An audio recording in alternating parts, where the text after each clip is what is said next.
that have been consistent, speaking against the bad government and for the purpose for reformers. Niger what yo?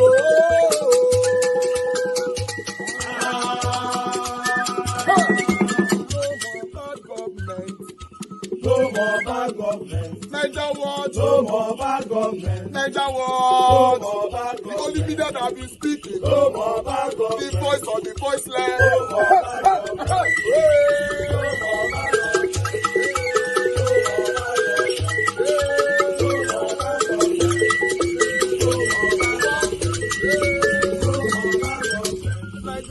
No more bad government. For the poor, no more bad government. Niger what? No more bad government. Niger what media?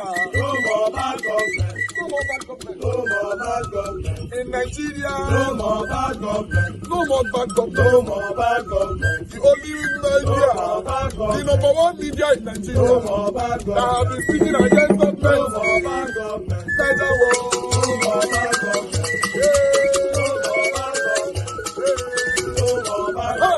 Niger what you? The voice of the voiceless. The voice of the voiceless.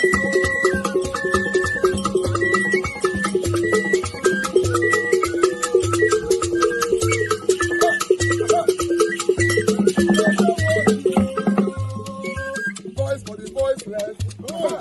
Voice for the voiceless. Niger what media? Voice for the voiceless. Niger watch media. The only media that have been speaking against bad government. Being consistency since 1944. Voice for the voiceless. Voice for the voiceless. Umuwame. Voice for the voiceless. Umuwame. Voice for the voiceless. Voice for the voiceless. Voice for the voiceless. Voice for the voiceless. Voice for the voiceless. Voice for the voiceless. Niger watch you. We have been seeing all you guys have been doing, and we recommending to everyone in Nigeria, saying that you guys are the number one. Niger what you.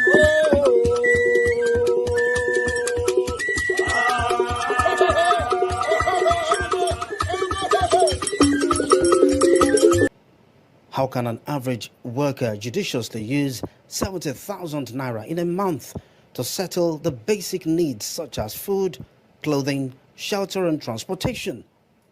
In the nation's capital, Abuja, for instance, a worker cannot afford a decent apartment in the city center. They perhaps have to squat or live in a satellite town, with a huge implication for transportation on a daily basis.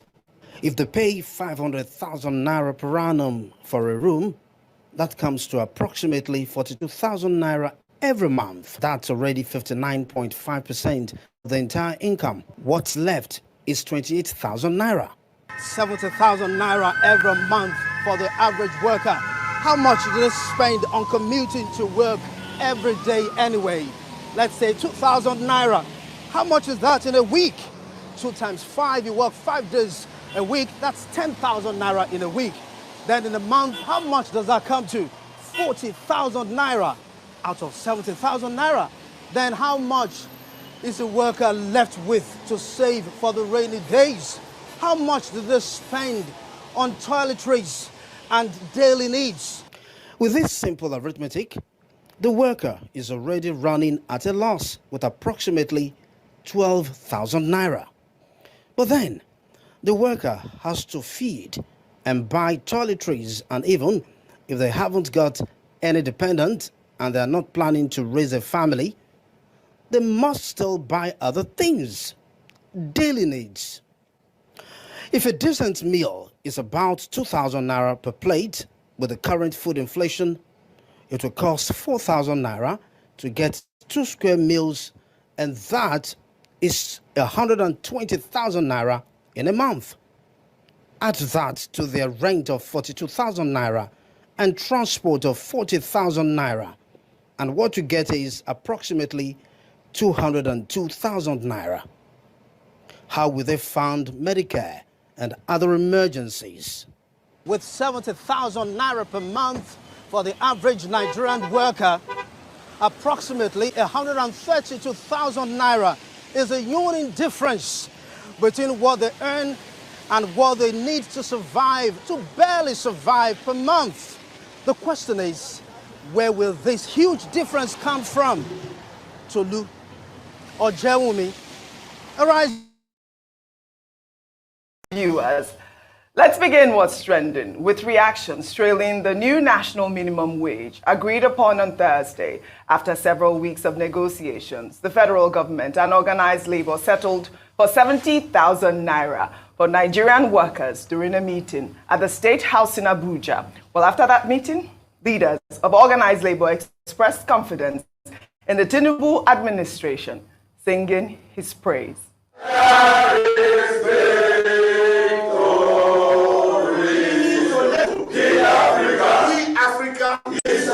Aluta, Continua, Victoria, Asata, Trigosa to the president. Bosa! Bosa!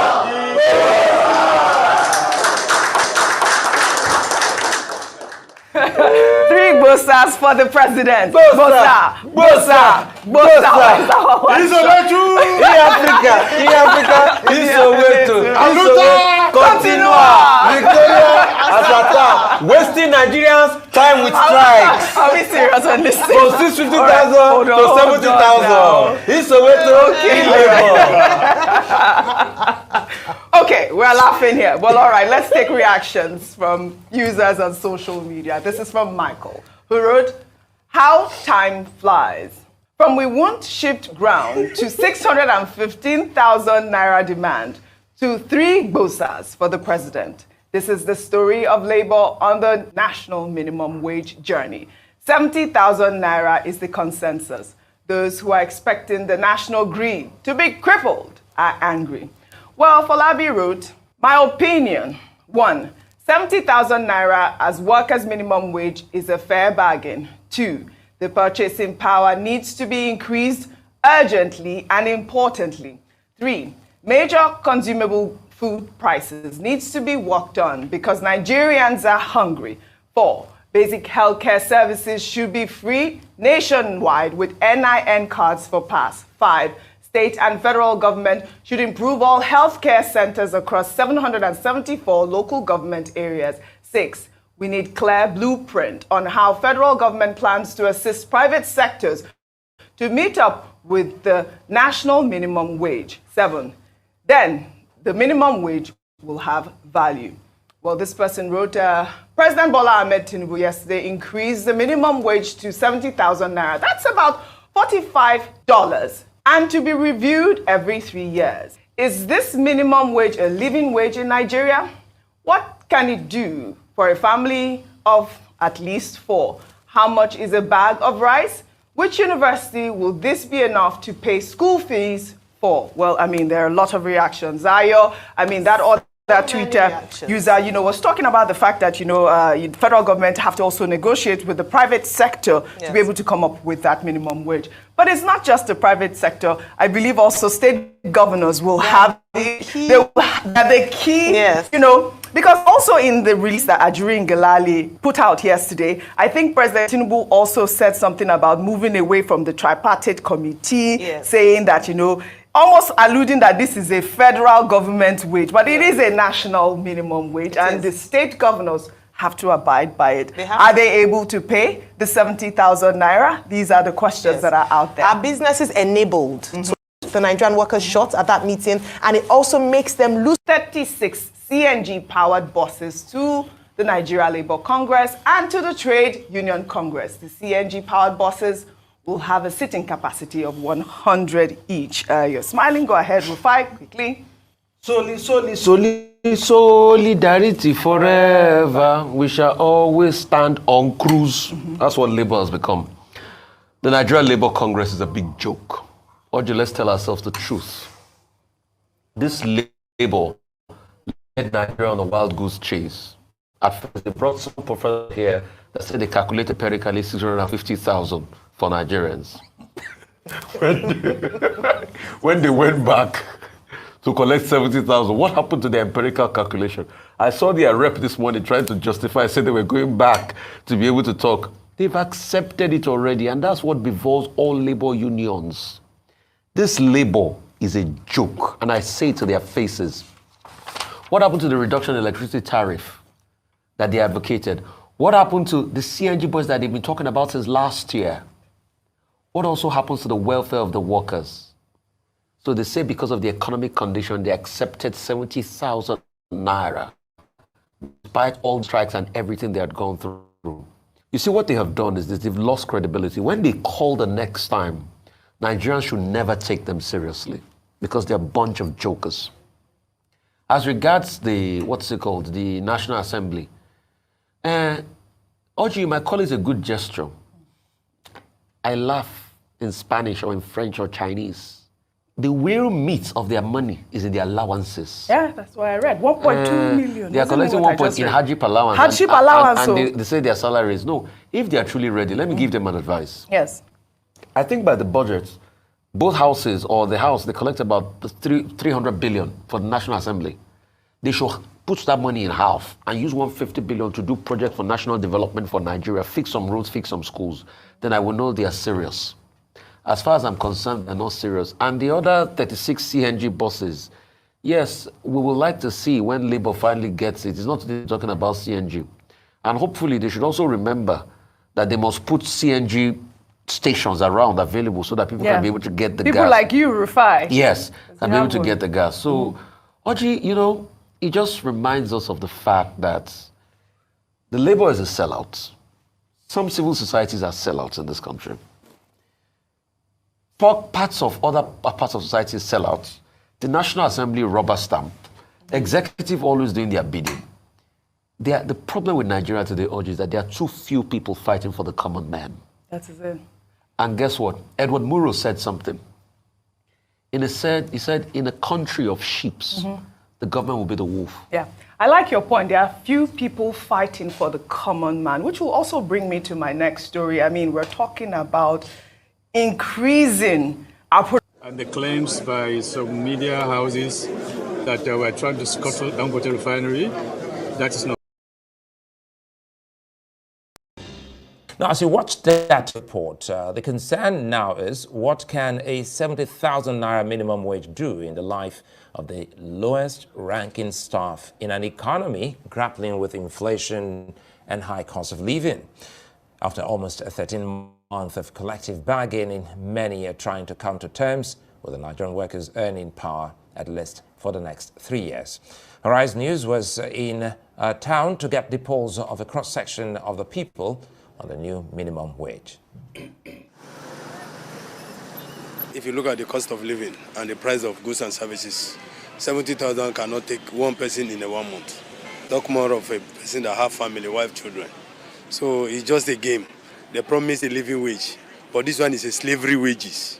We're actually hoping that at least they'll peg it at 100,000, which is still not enough. But in any case, I don't think I have anything to say much because the problem we have now is inflation.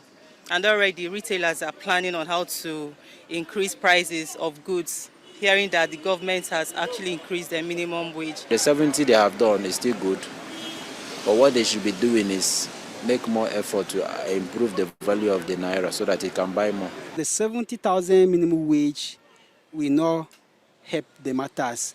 The only thing that I think that even to help the matters is if the government begins to subsidize things so that people that they are not working under the government agency, but they will still benefit. There's an office I visited today, which I will not mention the name of the office. At 11 o'clock, I couldn't see anybody in the office, and I was so depressed. I said, oh, look at this, look at my fellow Nigerian workers that are demanding for increase in minimum wage. None of them is in the office. And if government does not pay, they are the same people that will keep alarming that government has not paid them. So please, we Nigerians, we need to really look inward on ourselves before we even disturb the government. Private sector, well, even most of them were not even able to pay the 30,000 naira. So now, I think what they'll tell their employees now is, if you're going to accept or we can pay you fine, if you can't make do with it, go. So I don't know how the government will be able to regulate the payments now. I don't know how. The public sector mean that if there's any federal government is forcing them, then they are going to reduce the staff strength, because They don't have that capacity to pay. Our private sector have been even above minimum wage. I work in private sector. If you work in the bank, no bank will give you staff 70,000. Bank are paying more than 200, 300 by 5 years ago. So when you say private sector, they are organized private sector, and they are private sector that are organized. Well, NLC President Joe Ajero joins me in the studio to look at this issue. Good to see you, and thanks for your time. Well, it's been a long tortoise journey, and you had Nigerians there talking. And first, let's talk about how we arrived at 70,000 naira. It's a better place for us to start this conversation. Yeah, thank you very much. Normally, in Nigeria, it's a tripartite committee that negotiates. And after negotiation, they came to 62,000. You know, organized private sector, government, governors, and labor. There it was labor that said, no, this can't fly. And they submitted their report to the president. You know, awaiting transmission to the National Assembly. Yeah. So at that point, we said, no, this is not going to work. It's not what we agreed. And then another round of talks. So Thursday last week, the president met with us and gave so many analyses. Even while we were negotiating at 60, the governor said they won't pay, that it's going to be difficult for them to pay. And then we continue moving, because that has been the plan of some of them, you know. So the president gave us two options. That I can pay you 250, and if you allow me to increase the pump price of petroleum products. And he said, you are Ajero. On my first day, I said subsidy is gone. Yeah. And since that time, you have refused to allow me to increase more.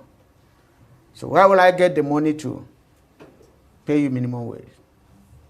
If you allow me, I pay you that. If not, takes 62.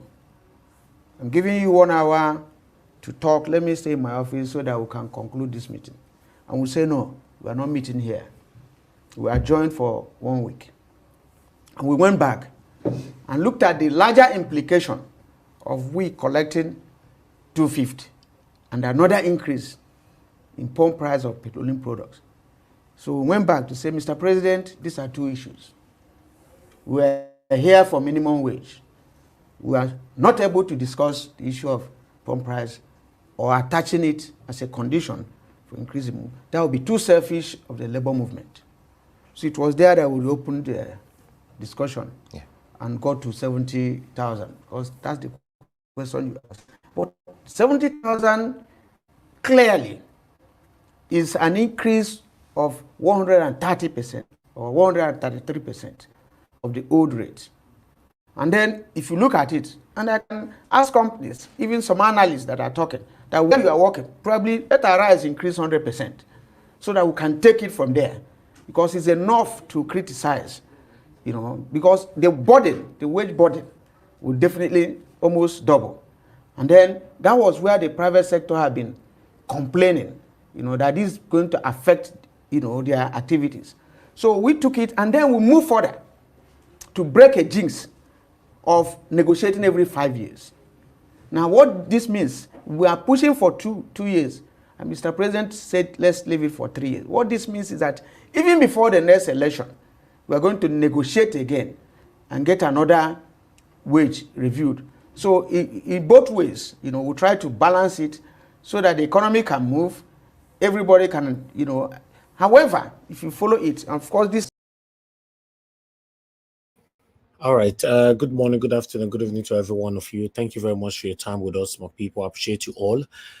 Today is 20th of July, Saturday, 2024. I appreciate you all, my people. Now, God bless you now. Thanks for your time, your consistency every day here on this platform. We all have to continue to encourage ourselves to do this. It's not easy for anybody. The situation of our country is so disheartening. Good morning, good afternoon, good evening to you all, my people. Once again, mother of all mommy diaspora, happy weekend to you, mommy. Good evening to you. Thanks for all you do, Mother Iris. I can see you in the building. Good evening to you, man. Thanks for all you do. Abo Azi, thank you very much, sir. I appreciate you. Thanks for all you do.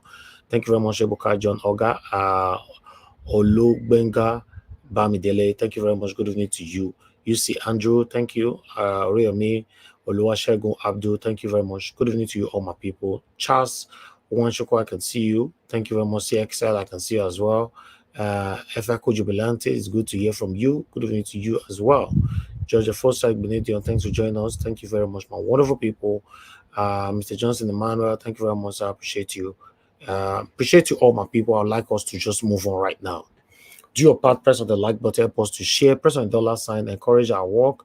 I really do appreciate that. Thank you very much, Janet. Thanks for joining us. Good evening to you as well. You can see the NUC or whatever you call them. You can see its justification, the reason why they accept 70,000 naira. This guy is supposed to be there as a spokesperson or body for the Nigerian people. They went all the way to Aso Rock to go and be giving Tinubu boza. They exchanged the primary deliberation, or rather stands of 600 or something thousand.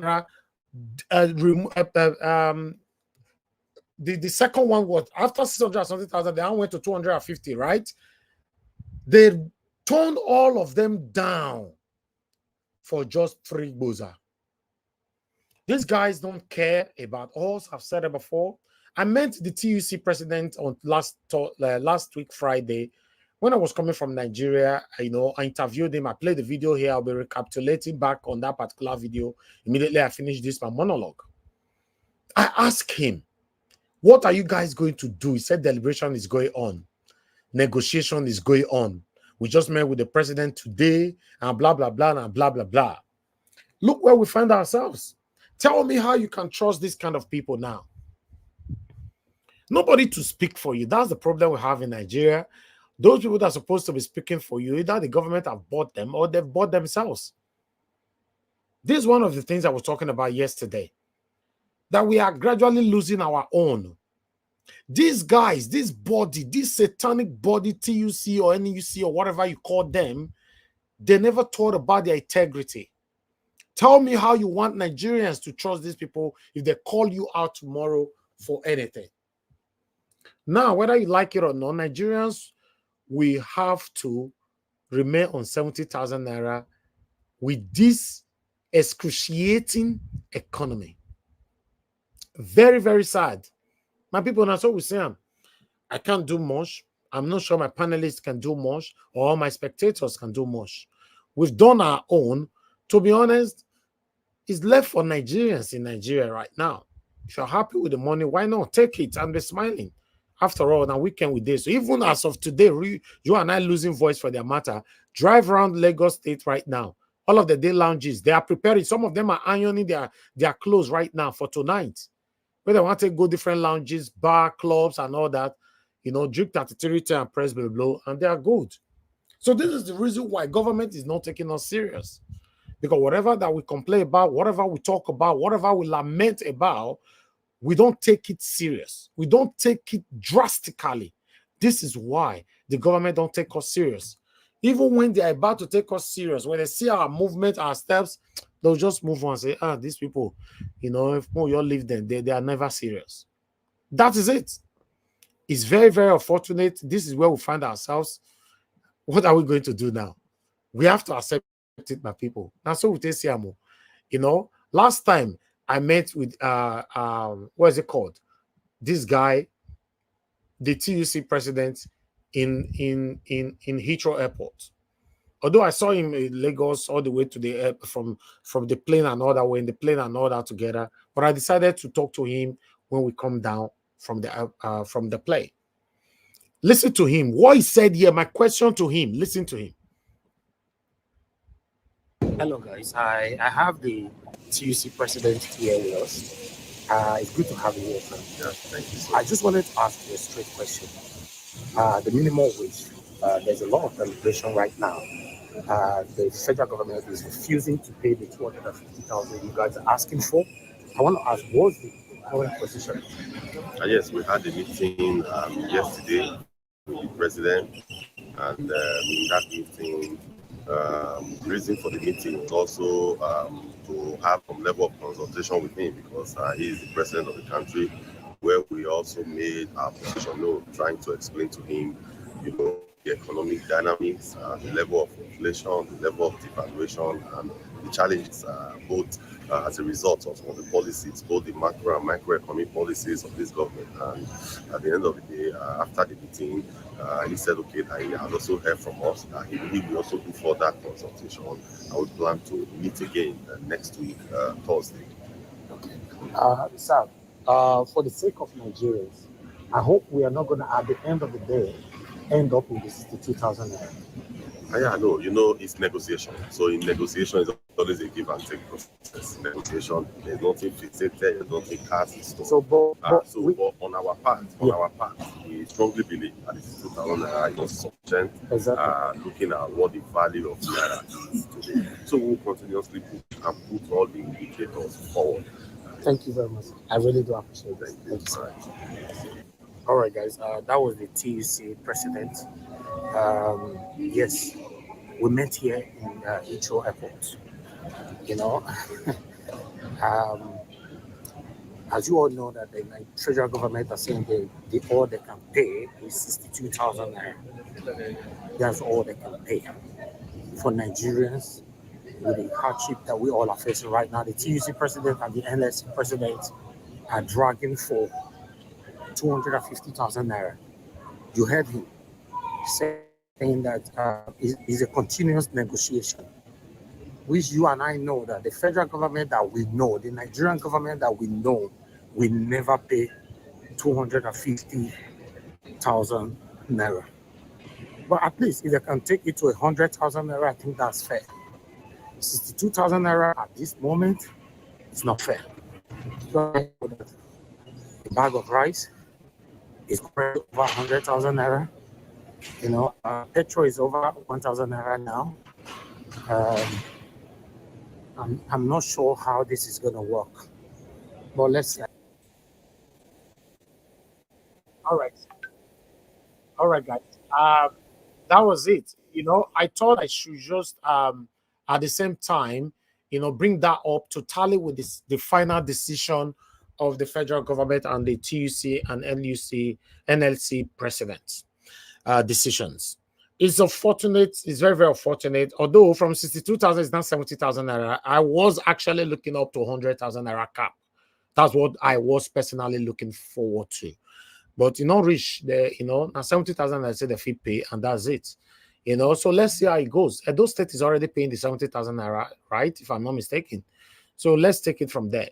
But it's now up to Nigerians in Nigeria to take decisions on their own. If they're happy with the 70,000 naira, let them move on with it. If they're not happy, let them tell the government that we're not happy. Let negotiation continue between the federal government and Nigerians this time, not with the NLC and the TUC. Thank you very much, my people. I appreciate you all. I would like you guys to listen to this as well for the next 3 minutes. Then I'll post that. I'm going to post out a link now. For those of you that want to come in, you can start coming in now. Let me hear from you on what is happening in our country. Thank you. After months of deliberations and negotiations, Nigeria has announced a new minimum wage of 70,000 naira. The announcement followed a second meeting between the president and representatives of organized labor. Our State House correspondent, Adesua Omorwan, reports. It's 2:15 p.m. and representatives of organized labor and their affiliates arrived at the forecourt of the presidential villa.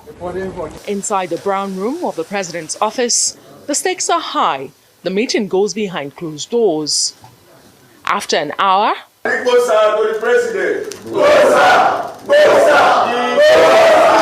if the mood in the room was any indication, an agreement had been reached.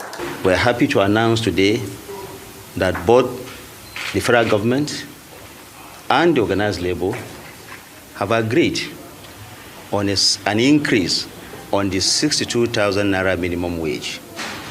The new national minimum wage that we expect Mr. President to submit to the National Assembly for legislation is 70,000 naira.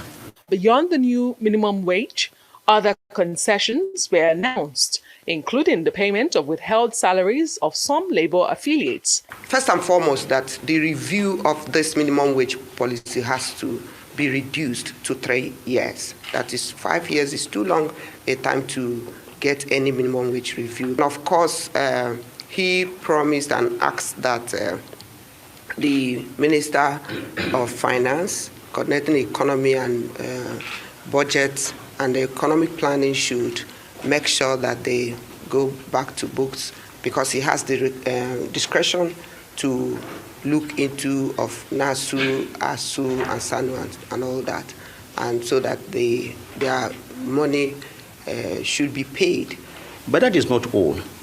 There is also a boost, like Mr. President has assured, in ensuring that massive investment is going to be made in the area of infrastructure. There is also a deepening of the investment of the federal government in renewable energy. More money is going to go into the acquisition of more buses, the CNG buses. Leaders of the labor unions took turns to explain their reasons for agreeing to a 70,000 naira minimum wage, down from their initial demand of 615,000 naira at the start of negotiations. Rather than accepting on a figure that you wait for 5 years, it's like you have to now negotiate even 2 times within 5 years with a view to going up. That is one of the reasons, why we decided to reach where we are today, because of the proviso that, you can review in the next 3 years. The other one, we came with other issues in the basket, like the issue of SANU, NASU, and others, especially with that front by the Commission of Police, FCT. Anyway, I just have to take that man out. Thank you very much, my people. I appreciate you all. Thanks for your time. Let me quickly take this article so that we can start talking. A link I've posted. Click on it and join us here. They depend on how we've been engaged today. That will determine the time that we're going to spend here. But meanwhile, let me quickly showcase my articles so we can move on from here. Thank you very much. But I don't have much articles today. I'm just going to take on, or rather focus on just one, which is, as you can see there, Peter Obi should be held responsible for planned August 1st anti-hunger protest. Onanuga have accused Peter Obi, saying that Peter Obi, now they tell Nigerians may they go protest, even when everybody is hungry. But Peter Obi is being blamed for this. But it went on. This man talked for this thing, not the small thing, but I wish we can take all of them, but I'm not going to take all of them. I'm just going to see if I can take just 1 or 2 paragraphs and that we are done. A presidential media aide, Bayo Onanuga, has taken a swipe at supporters of the 2023 presidential candidate of opposition Labour Party LP, Peter Obi, claiming that they were the brains behind the planned nationwide anti-hunger protest slated for August 1st. So he talked for a year. For those of you that follow this thing, he talk and talk and talk and talk. In fact, after reading this article, I get to realize that it go hard before Peter Obi will be president for Nigeria. Some of you might not want to agree with me. Read that article. I wish I have the time. I for read them. If you read this article, you go know, say, these people, they will never allow Peter Obi to be president of Nigeria. Never. If Peter Obi contests again, he go win. No, I tell you, I go win, but they not go allow him rule. And there is every possibility, say, after all this thing where they go on now, Peter Obi figure decide say he no even want contest again to save his own life. Yes. No, say if I talk for you because I'll not be passed on. I know it could take me serious until it comes to pass. I remember 2023 general election. I told you guys here that INEC is going to ring this election. Many of you here attack me. No, don't talk like that. Don't blah, blah, blah, and all that. They put hand for our eye, pass our back, come out. Then some of you also went on by saying they don't feel swear Tinubu in on the 29th of May or whatever. It happened. Then many of you went on by saying all eyes on judiciary. I still told you guys, judiciary will pass their decision and nothing will happen. And nothing happened. No, sir, because we will not be religious leaders. Nobody they believe us if they talk. But I tell you now, say 2 things will happen. And these 2 things will be certain. If Peter Obi still decides to run, he will win. He will never be allowed to rule. Then the second one is that Peter Obi might decide to resign from politics before 2027. I'm going to write these 2 things down. This is it. Because these people, I don't know if I should call it hatred now, because somebody won't they beat you, not they fight back. When they slap somebody, it's not slapping you back. You are insulting somebody, it's not insulting you back. Why this so much hatred for this man? It's crazy. It's really, really crazy. That's all I have for you guys today. Thank you very much. For those of you that want to call in, please call in 10 seconds. I only have 1 person on the panel right now. We're just going to take it the way it is. Thank you very much, Destiny. You can off your camera if you want. You know, yes. The first caller that's going to come in, we'll take it from there. If not, we're just going to talk. I'll end the show. That's it. You know, it's Saturday. Normally, I shouldn't be here every day. That's just the truth. I shouldn't. You know, I don't have anything that I gain by coming out every day, rather than, you know, I'm keeping to make our people happy, our people that believe so much in us, just to keep the consistency. That's what we're doing here. You know, thank you very much, man, for calling in. Good evening to you. Love God is my strength. I appreciate you, man. Please, I'd like you to talk to us. Yes, man. Thank you very much, man. Talk to us.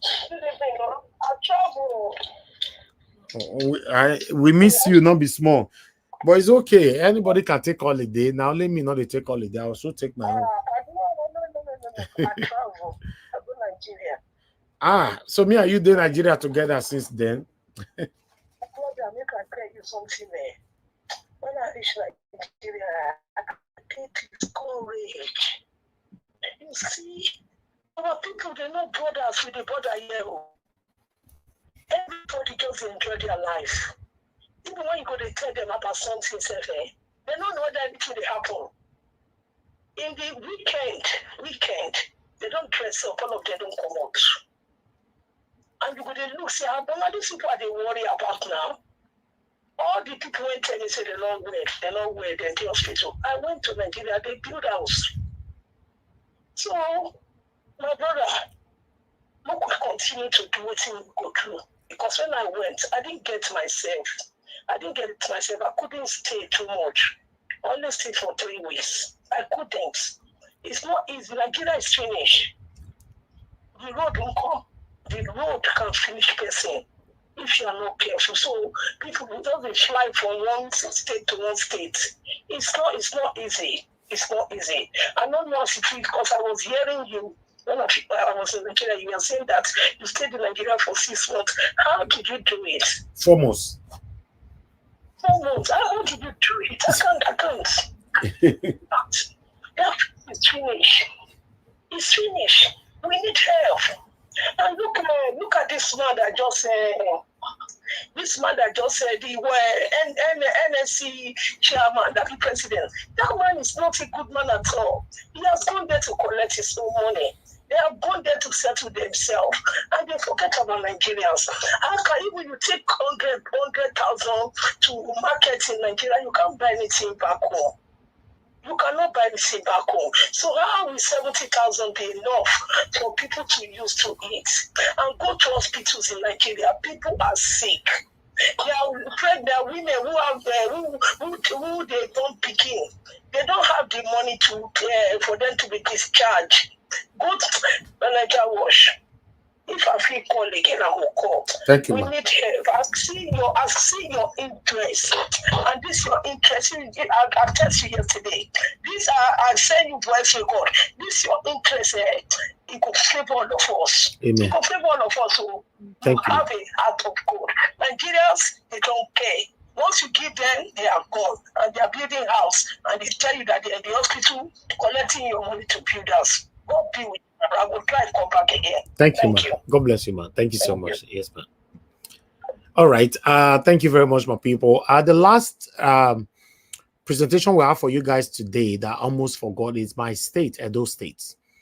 You know, Philip Shaibu have finally officially moved to APC from PDP. The former deputy governor and the reinstated deputy governor of Edo State. For me, I don't understand. If Nais to be the deputy governor, currently we have 2 deputy governors in Edo State. So I'll call him the former deputy governor of Edo State and the current reinstated deputy governor of Edo State, Comrade Philip Shaibu, have moved officially to APC today. You know, this was his statement. Let me put this on screen so that you guys can take it from here. I actually got this from his official handle on Instagram. He said, "It is a triumphant homecoming for me." It's always homecoming for these people. If they move from PDP to another party, they come back, they say homecoming. They move from APC to another party, they come and say homecoming. These guys, man.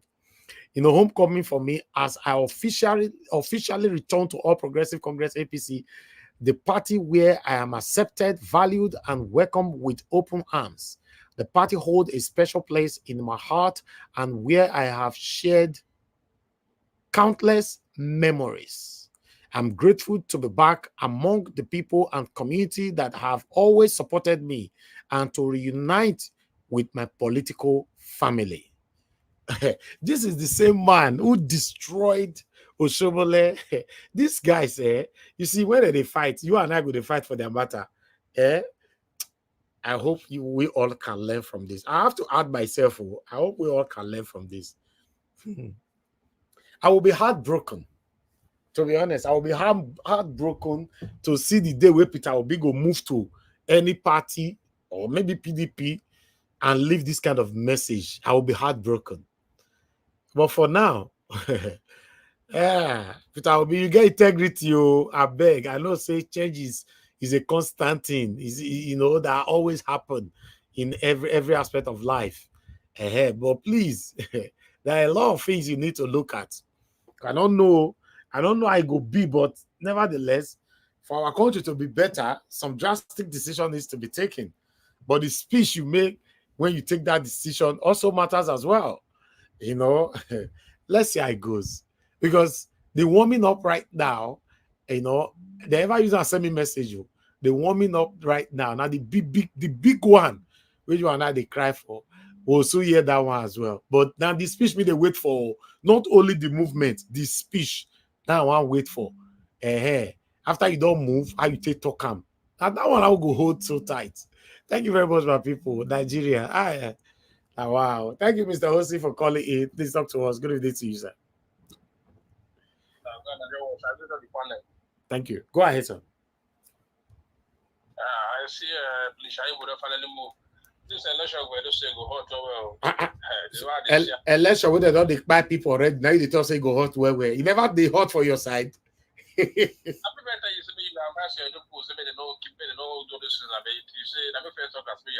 Not be me go advise them. I'm not the governor of the state now. Now me go advise them. The governor need to advise. The governor, they are more in and number one for his side. He make sure say he go fight the last blood. He go do want a last blood, but the way it gonna be now, so APC, all the four will she. I'm not sure say they'll get vote. No, if you look really big now, Shaibu don't finally go PDP. All the vote, it doesn't show me the fact they win that before. All those votes now they all get out. And I hope APC will be labor. More just cash up the Edo state, catch us more for the next state. The election go tough for. It go tough for. It go tough as for the labor people. If you say they go accept 70,000 naira, and they don't go collect money. If you look at, you gonna say they don't go collect money. How you go live? Say na 70,000. That one I talk. How much they want carry for a go?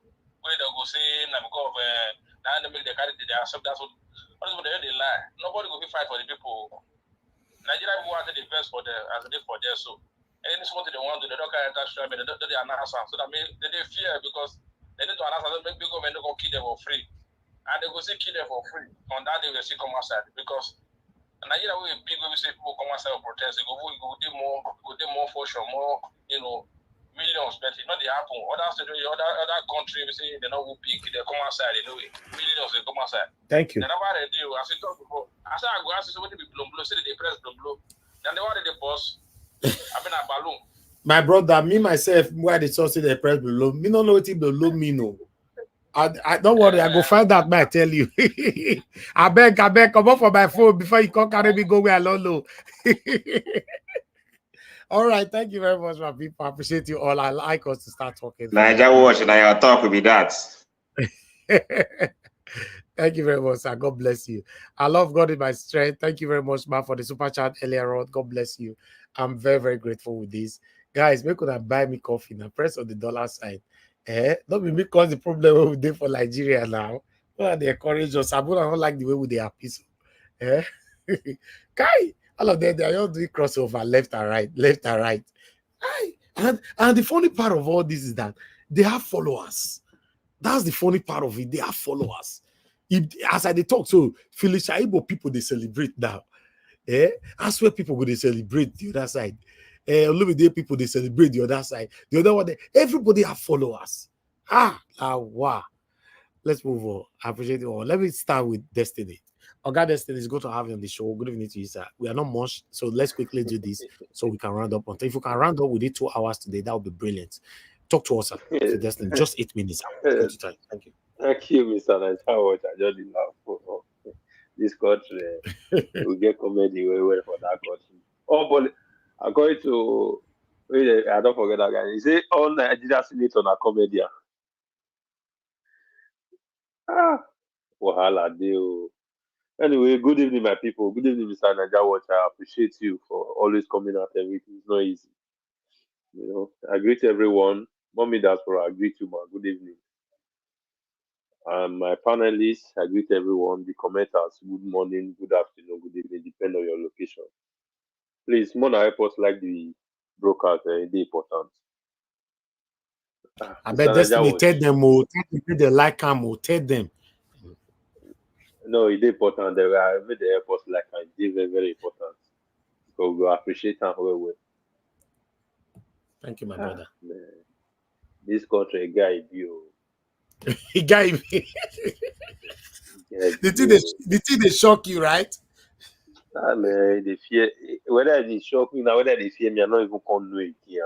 Seriously. We don't have a say. My brother, we don't have a say. Because if you look into our sister, we just corner. Now, it can't be like saying, now we were even the ESF. Now we even carry the problem for head. Of course.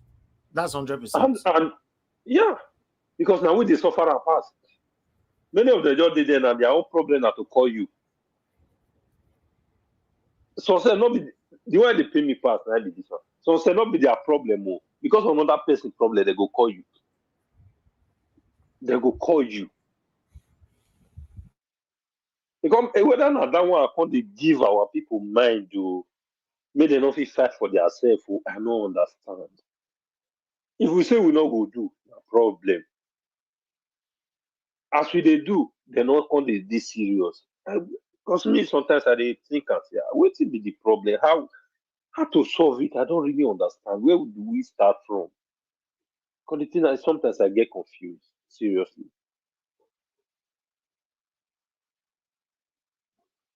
My brother call you now and say, may you advise them, they will not buy themselves. My brother beg. Nobody should advise them. Any mumu who won't buy itself, me buy itself. Any mumu who won't buy itself, I just go beg and make buy itself. Because right now, Shaibu, where we talk about now? Before the APC, they come out, say PDP now be the best. In family, if they do, whether they did the country, they not do, but if they do all this rally, I not believe any of the picking, or even cause themselves, they join them.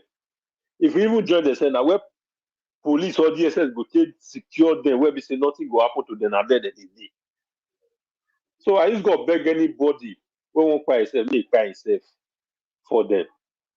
Because as you know what gets sense, may you go.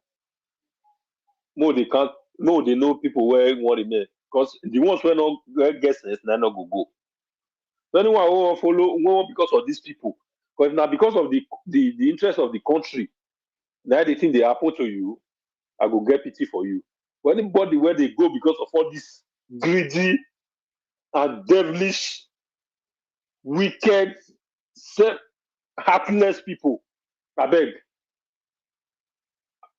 I know the. In fact, I don't know this pastor for call them. Make they be pray put because they believe on prayer. Me, I know they believe on those their fake prayer. Make they pray. Make they cry. Make they just go.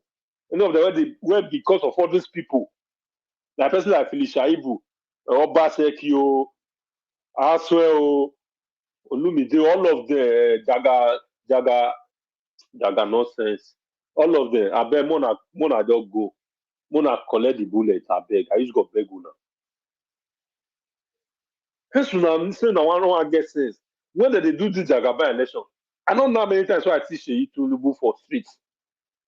Say they talk anyhow. But immediately Papa win, he carried our effort jet to go watch football. If this place where we not fit talk for Kade. These ones where they carry themselves, where they shout anyhow, they make useless noise. Una never even enter local flights.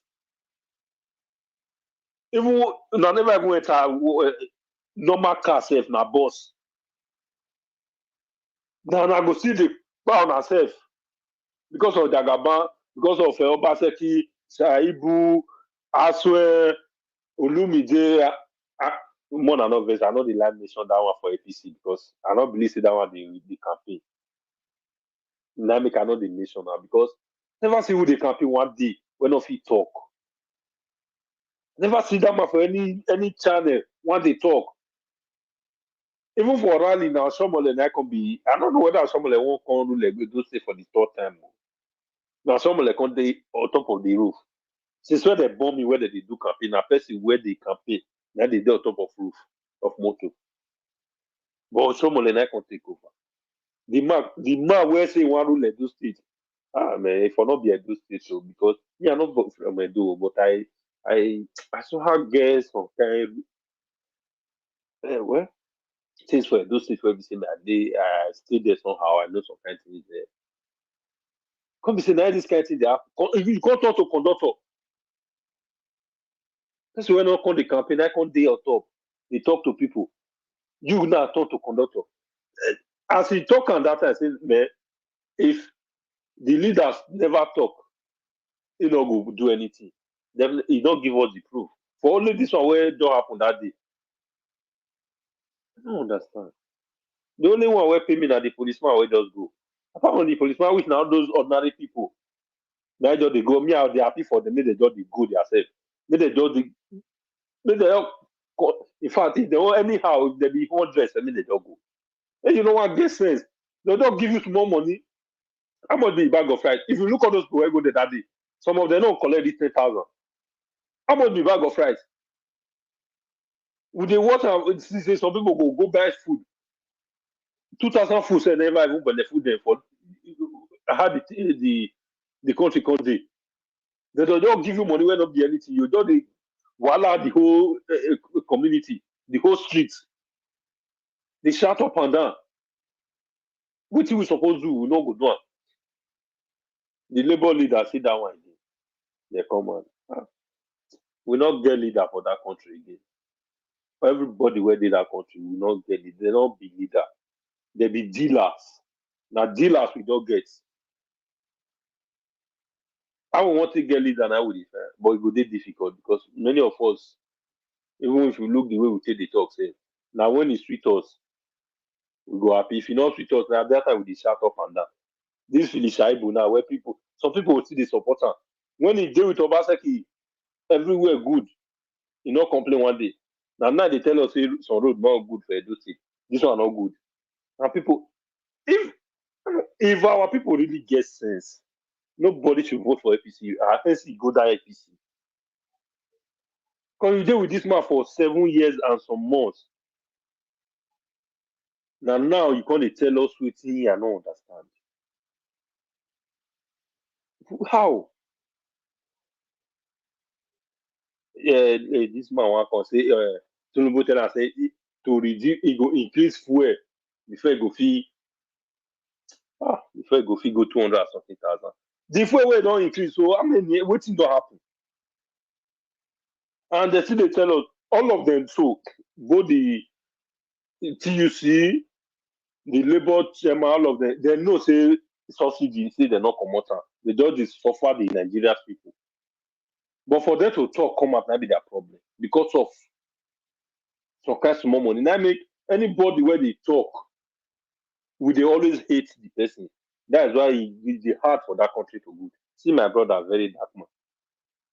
See what everywhere they die. And poor man. They want, if he let people do that, for not quite that guy. Because you don't want to know who you be. If you talk in mind, all those kind of people, now me, I like. But now, people, nobody they appreciate them. This is where like, that was the year since 2019 where we did here. How many? I remember for that land grabbing. Now so you do sometimes they come out 3 times a day. Say, when people they protest, they call your guy where they always do video that I will get years. You don't even think what I say. I hope he do okay. All those people, everything.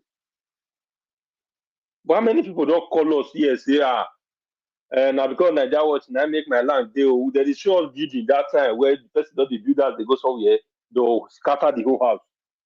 But since when all those awareness, I never see all those kind of video again for some time now. Maybe they happen, but I don't know. But me, I never see them. But then I did see them.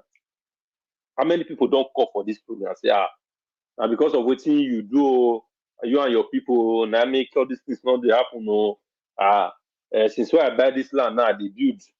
Nobody don't come fight me all this one. No. Or they fight me before. As soon as I intervene, nobody don't fight me again. I don't build my house finish. Or I don't build a dish like this. My land, I don't get problem again. That be the issue. That be the waiting they always missing. Anybody where they fight, we know they appreciate any one of them. Yes, we will talk to the person a poor man. If they're hungry, if they find they want to give them money. And when we know say some of them, they will be say, "You not get any money where you want to give them." That will not be a problem. But now we stand for. I know how where we want to start. Why the country just do like that? Everybody problems everywhere. Nobody they tell us see how it happen, see how it not happen. If we come, the government will tell us say not be everything that they talk. Like till you see my NSC my talk and not be everything you go talk. The house will be not be everything you go talk for here. Where you want conflict, where you want for talk them again. If you not talk them for what where would you they fight for to hear? Who you can't they fight for? You go there now because of what make you go there. Is it not for your duty to tell us whatever that is happening there? Sometimes I don't really understand what is happening. No, seriously. How to do it is always confusing. It's always confusing. That country. Okay, round up in 1 minute. That country will really need what to do. And my biggest problem and challenge is the imam and the Christian and the pastors. They should help us because they are the only person that will help us. Seriously. No any other person.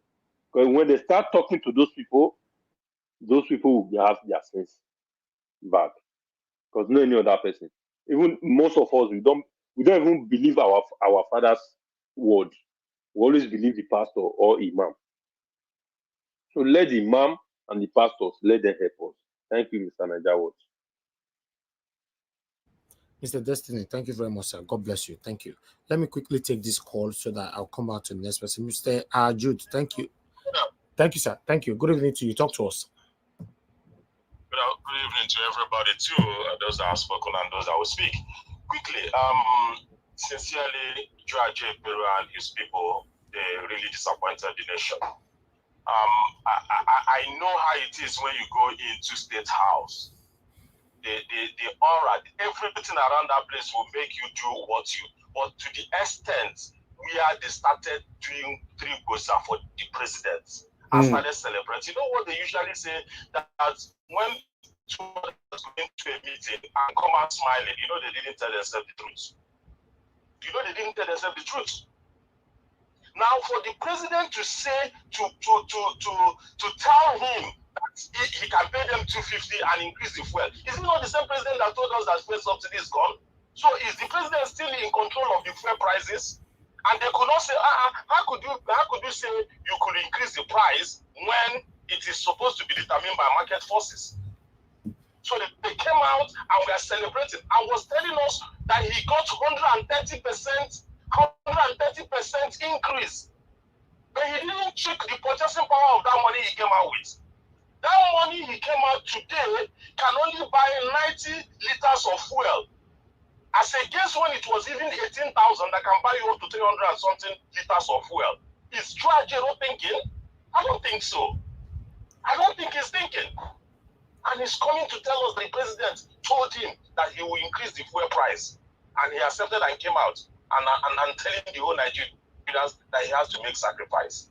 Anyway, from the beginning, we never had any hope in them, so they didn't dash our hope. Thank you, my brother. Thank you very much, Mr. Jude. God bless you, sir. I appreciate you. Oh, see who we have in the house. Finally, my brother is back. Mr. Jonathan is back. Mr. Jonathan, welcome back. Oh, we don't miss you, Taya. Good evening to you, sir. How are you doing? Mr. You know what? I'm still chilling out. But okay. Never reach base. I never reached base, but today's news, I just okay. All right. No, okay. I couldn't hold it. I just okay. want No to wahala. I can't wait to hear your submission. Thank you. Okay. All right. Do you need a priority or what? If you can, I will appreciate it. Actually. Okay. I'll ask Ogashimize if you will allow that. Ogashimize, do you mind? Yeah, no problem. Thank you. Thank you, sir. I won't take much time. Actually, in fact, just less than 5 minutes. I just want to quickly chip in here. This Nigerian Labour Congress,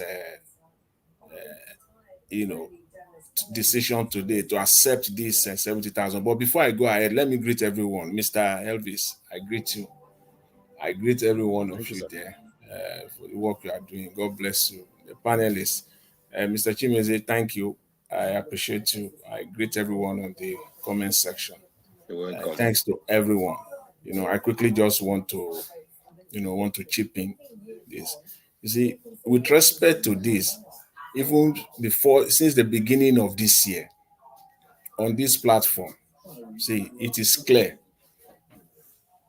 It is sad. It is sad to say this. It's not it is with all sense of humility. It's not fun at all. It's going to get worse. And this is July. We will see what will happen by September, October. If Nigerians will not stand up. In fact, as at yesterday, the Nigerians want to wait till September and October to see what will happen in that country. It will be unfortunate. It will be so. In fact, it will be so sad. The 70,000 that the Nigerian Labour Congress and the TUC that they agreed to today, it says it all. It's a clear indictment. It's a complete clear indictment on the Nigerian Labour Congress and the TUC. Ab initio, they knew exactly what they are doing. And they know that I joined when I saw you interviewing the TUC guy. That was when I joined the platform. I started watching the broadcast today. You ask him a very key question. As if you knew. You ask him, will they accept the 62,000? Will they end up accepting the 62,000 or the 70,000? You saw his response there. You heard him clearly. He said negotiation, is still going on. he knew exactly. At that point in time, they have already agreed. They knew exactly what they are going to do. Simply put it, they have paid them. They have collected at the expense of the Nigerian worker. And Mr. Tinubu played. You see, Ajero was speaking as if Nigerians are morons, as if people are just outright stupid. Look at that interview. Everything is said there, as this man was speaking as if people that are listening to him are idiots. He was not even thinking. Bro, some are idiot too, please. He was not even thinking before he was spewing all those words out of his mouth. Mr. Tinubu said, it is either you take 70,000 or I'll give you 250 and then I will increase the price of fuel. And he was saying that out on national TV. Mr. Tinubu have told Nigeria that subsidy is gone.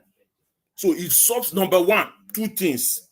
If subsidy is actually gone, Mr. Tinubu, which increase are you alluding to or are you referring to again? Two, even if you want to increase again, today we have said it and that number has not changed. That number has not changed since September 2023. The maximum that will be paid for the price of gas, petrol in Nigeria will be at about 1,100 naira. Then increase it to 1,100 naira and give labor their 250,000.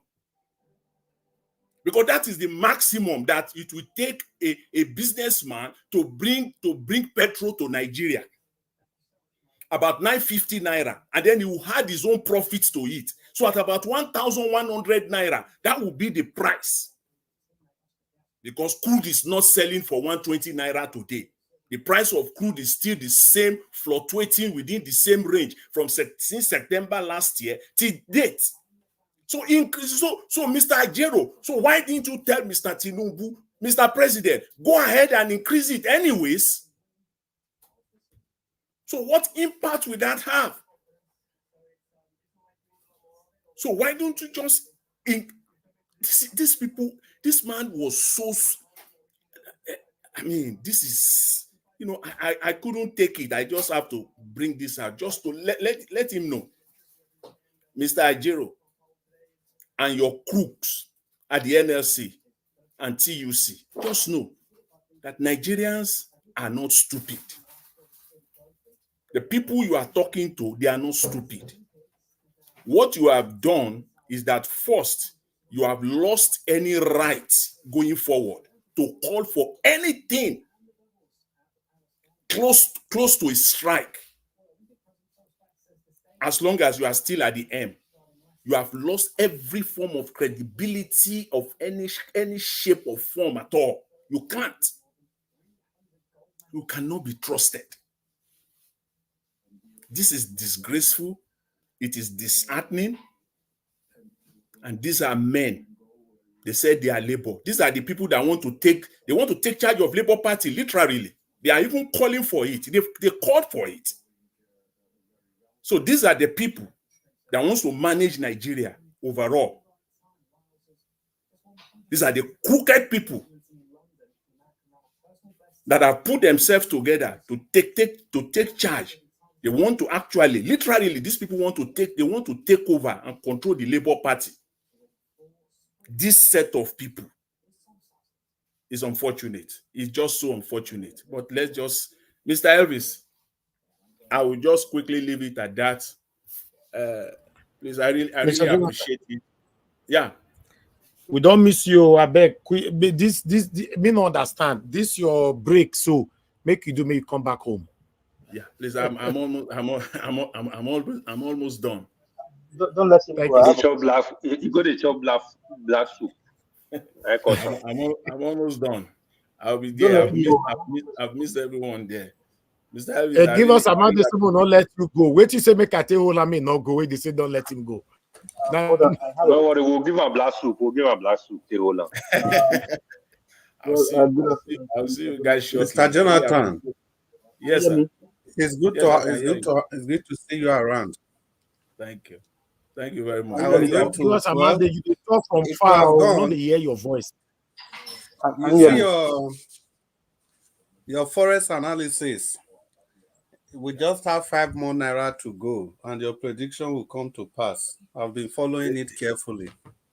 That is it. You remember when Nigeria Watch, when you ask and say how this naira give us our mandate. Where you did you decide go? Because your voice he is say go fair go up. Chimeze, wait. He said the thing go fair. Go ahead, Oga Chris. Go ahead. Everybody hold on, and one person they talk. So just 5 naira remaining. Jonathan's prediction. Okay, thank you.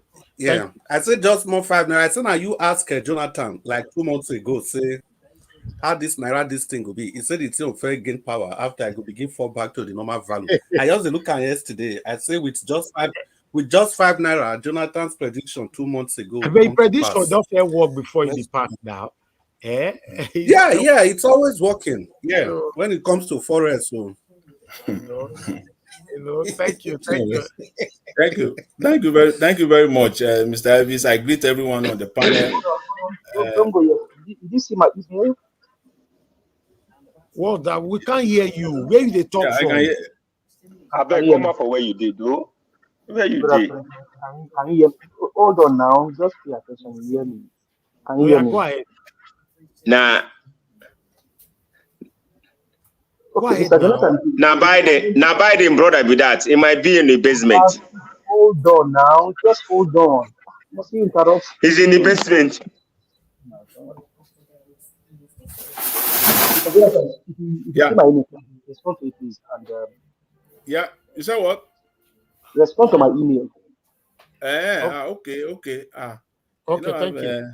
Okay, and all right. That thing may arrive to you on Monday, possibly.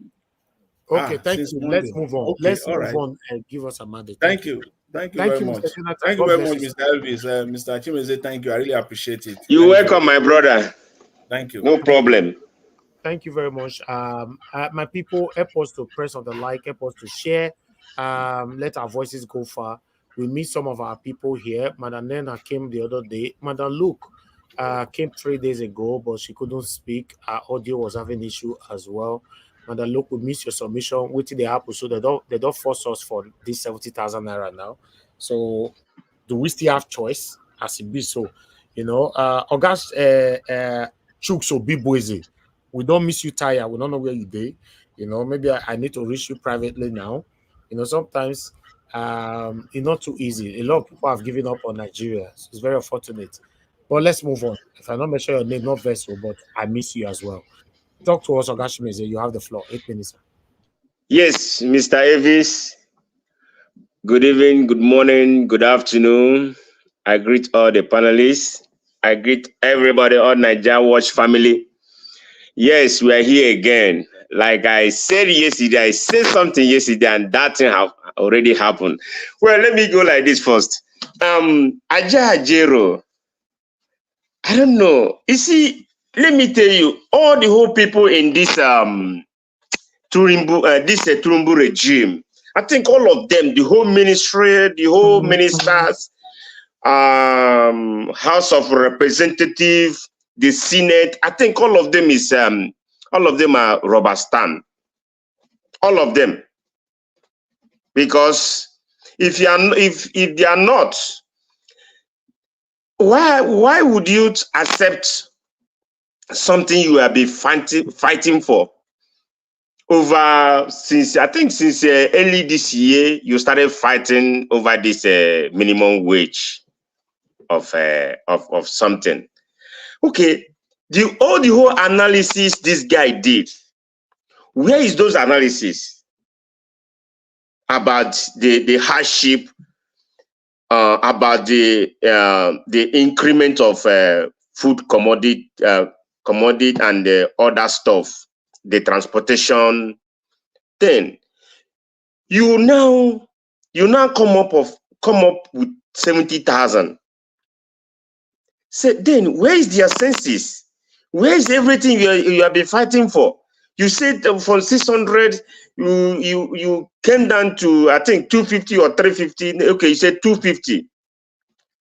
Okay, even the 250 is not the half of the 250. Okay, where the people will go? Who is this? Who is this workers? If I may ask, who is these people that will, earning 70,000 a month? Do they have do they have family? Who are they? Are they not human beings? Are they spirits? They can't speak out. They can't come out and say, no, we can't take this. If Ajero and the TUC and Labour, all of them won't be there for you guys. You guys can break out and say, no, we can't take this. Say we can't. Enough is enough. But you keep silent. This 70,000, you like it, you love it. When you go to the market, this 70,000 won't buy nothing. It won't feed your family even in 1 week. And people that giving 3 buza for president. Oh my God! What a shame! In fact, their shame is shaming me. What a shame! These Nigerian people need to wake up and say no. The workers. You see, some people are here. When Obaseki was did 70,000, I will give kudos to the governor of Edo State. Kudos to him. Now I think they emulate from him. Even the 70,000 is not enough.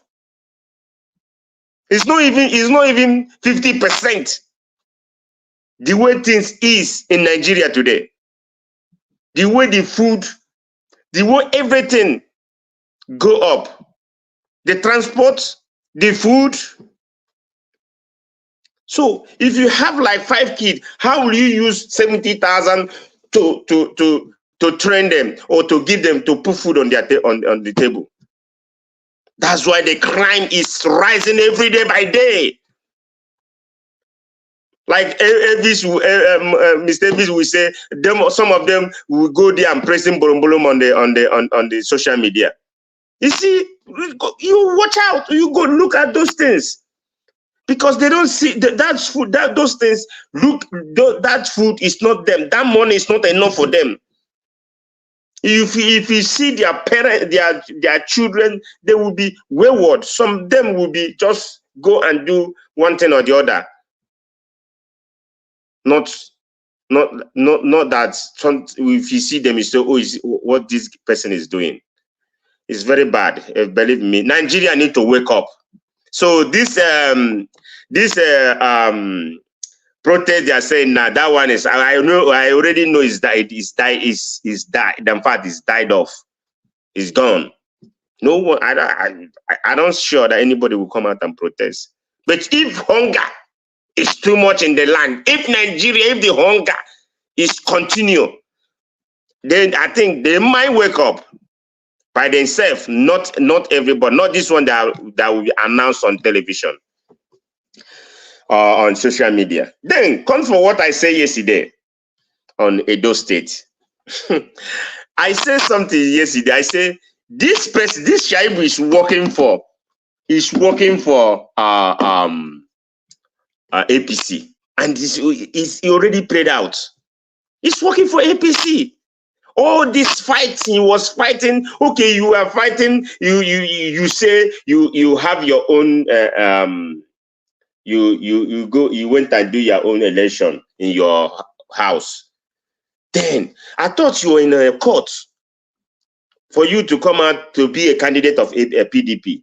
Now you now deflect to APC. Come on, man. What kind of joke is that? Eh? You see, I said it yesterday. If you look his face, he's guilty. He's guilty. He's just doing those things, to cover up. But he have already made up his mind what he want to do. So if you know from the one, he's fighting the governor. Now everybody have already seen it. So Edo people,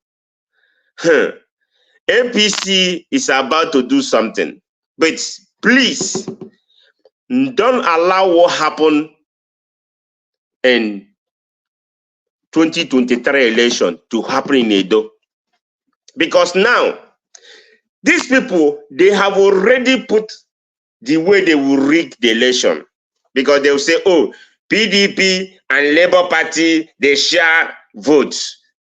They are the one who win the election. This is what they will play out. Because when you look at election, presidential candidate, presidential election 2023, PDP and Labour share the votes, and this is where they will go and rig the election, and nothing will happen. I don't know if people will just look around and say, no, let us go with Asu Igadalo. It's more important to put somebody that's strong, who will pilot affair of Edo State in the name of Asue. So I don't know how this their way will play out, but I bet you, Edo people, don't sleep. When you are sleeping, use one eye open. Like one eye will open so that you will see what is playing out. Because they have already started. APC already put everything in place to rig the election. The governor might say, oh, I'm in charge. But APC is very dangerous. It's your former party. You know that. As well, you will put people in place. Know that this fight is going to be tough. It's going to be tough. It's not a baby. It's not the normal election you guys normally have. This one is different. This one is different. You have to stand, put people in place, not to go and fight, but to put people, if APC want to come and do anything to harm people or to do anything stupid, they will handle them. That's the kind of people you put in place to monitor what is going on in the state, and the governor too. You won't allow anything as you are about to do this, about to enter this election. You need to put things in place by yourself. Know the people you are fighting. They are strong, so that your state will have peaceful election come 2024, being on November. So Niger Watch, I put something for you last time about Asari. I put something for you, and I repost it again today because I saw what I didn't watch all your presentation, but I saw Asere was saying about Nwike, so I posted that thing for you. Nwike, Asere is with Sinful. He's with him right now. He's with him with he's with him with this with his governor with what is going on in River State. So thank you, sir. Thank you. I would like to quickly say this. I can see you are a very strong supporter of Aswen, but I believe by now you should know how to pronounce his surname, because that's the person you're supporting. If not only that one you learn every evening before you enter and go bed, I think it's very, very important. If somebody you are supporting and you still don't know how to pronounce his surname, that means that we are beginning to see some hypocritical effort here. If you're supporting somebody, you should know the person well. Why are you supporting him? What do you know about him if you cannot pronounce his surname? So please start practicing that now every night before you go to bed. read it like a Bible. Eh? It's Igodalo now, Igodalo. You know, you say it's also Igodalo. Igadala. Okay, that's you know, Igodalo. Okay, now you pronounce it well now, but try and get it right all the time. Thank you very much, sir. All right, I'm back though. Okay. I'm back. You are finally back now. Okay, but yeah, I'm back in my base. How come you joined the panel then? Yeah, I'm back. I still in my. I want to relax 2 days before I start work. No. Oh, okay, wonderful. Blessing at this panel now we're going to miss you, Pastor. Thank you. All right. All right, sir. Thank you very much. Okay, yeah, let me quickly move on to the next person. I'd like to appreciate you. I love God is my strength once again. God bless you, man. Thank you so much. It's only love God is my strength. I buy me coffee today. You know, nobody else click on the $sign. Thank you very much, my people. I appreciate you all. Love God is my strength. I'm grateful, man. God bless you. Real me, Abdul, you said I miss you. I don't miss you. I don't mention your name. I don't acknowledge you since now. Tele. Let's say you comment, you can't come out, go kitchen, go to make pandemic. Before you come now, that time I mention your name. You know. Thank you very much, my people. I appreciate you all. Alga Chris, you have the floor, sir. Talk to us. Good evening to you, sir. Yeah, Domo sir. Good evening. Good evening, Nigerians. Nigeria, it's good to be with you on a hot Saturday like this. Good evening, everybody. The people in the comment section. It's so nice to be with you all once again. It's so nice for the opportunity to come and contribute to what affects us together as a people, as a nation, as a people with common destiny. Yeah, and let me quickly seize the opportunity to say special greetings to Mommy Diaspora. Thank you so much, Mommy, for all you do for us. Not just on air, also when the program is not going on, everything you do for us, we appreciate you. Yeah, everybody in the comment section, welcome and good evening. And the people listening to us from all over the world, I say good evening to you all. It's nice to be with you. And the people on the panel with me, and good evening. And the returning Mr. Jonathan, I know you are gone, but it was nice hearing your voice once again. Yeah, we expect you to join us as soon as possible so that we can begin to deepen the discussion, because there's nothing like having disparaging views, which will finally coalesce into a singular focus. And that focus is what Mr. Njawaj has been saying every single day, that my dream is just to have a better Nigeria that will work for you and me. But unfortunately, the powers that be, the owners of Nigeria, they would never allow that to happen. I think Mr. Njawaj has copiously elucidated from the beginning that even if Peter Obi wins, they are not going to give him the seat of power. I don't think it's even a proposition. It already happened before, over a year ago, and he was never allowed to go there.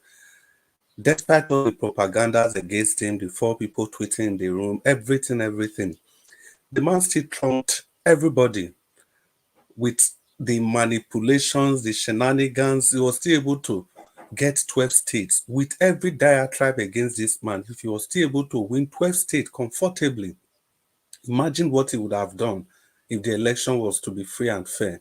It could have been a complete overhaul of the system. But trust me, the power that be, they are never going to have none of that.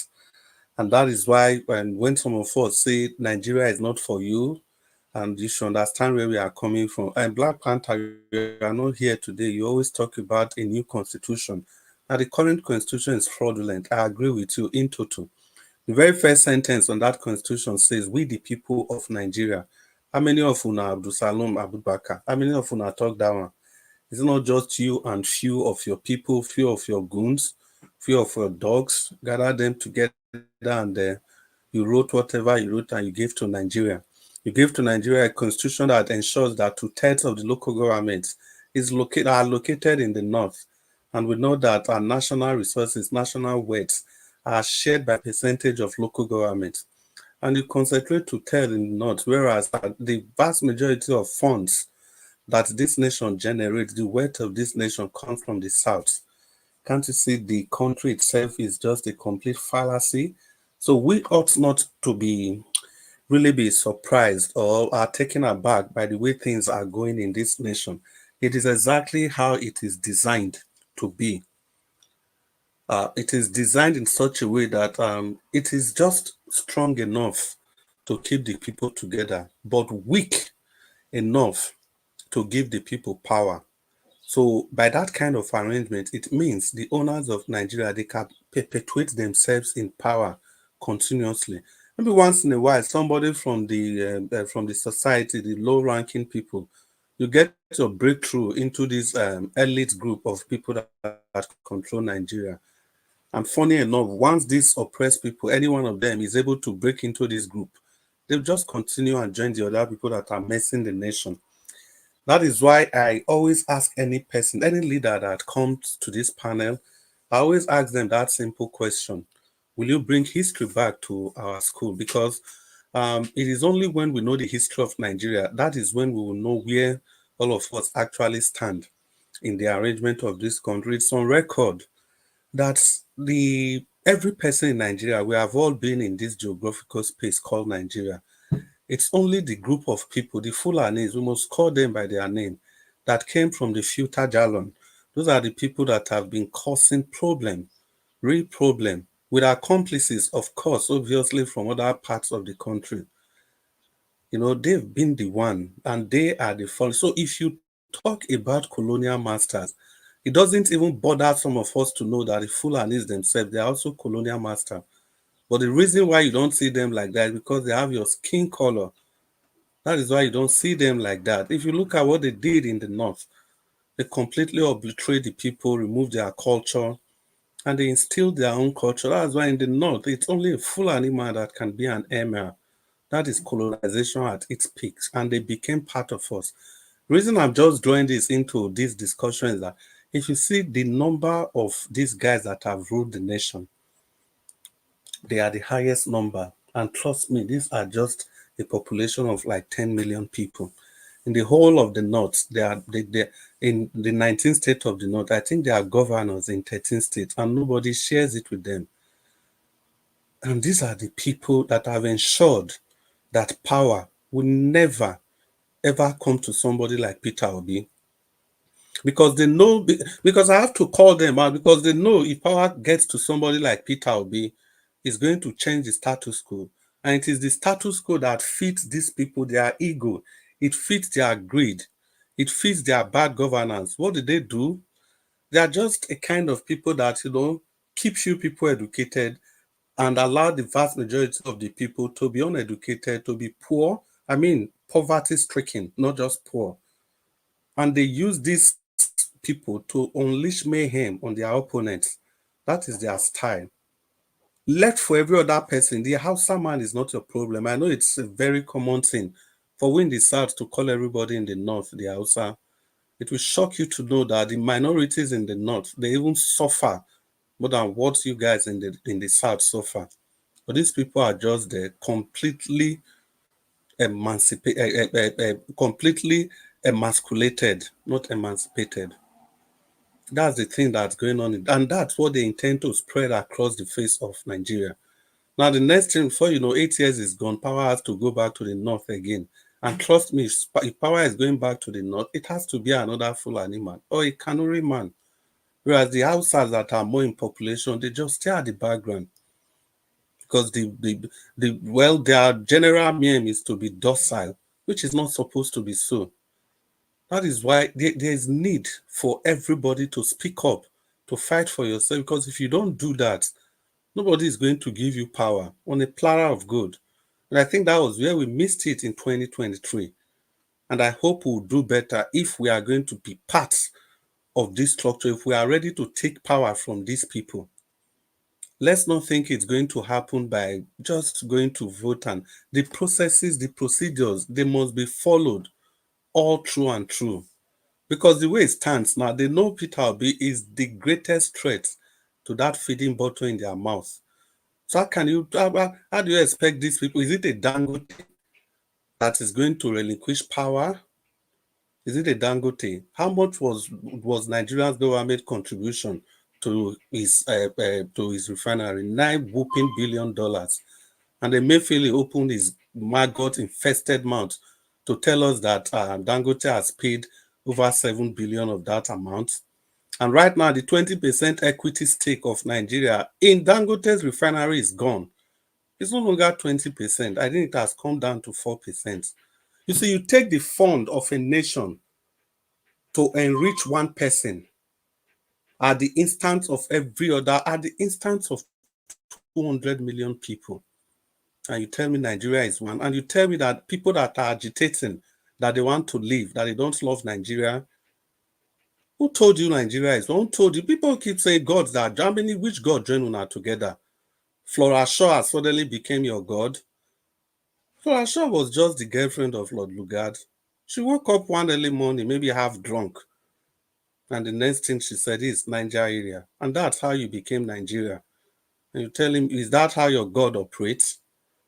That is not how my God operates. Is it everything that happened to people that people say it is God? Is it not the same colonial master that colonized India, colonized Malaysia, colonized everywhere in the world, and every country they colonize? Those people, they've been able to jettison that colonial mentality. But what are we saying in Nigeria? We keep saying it is God.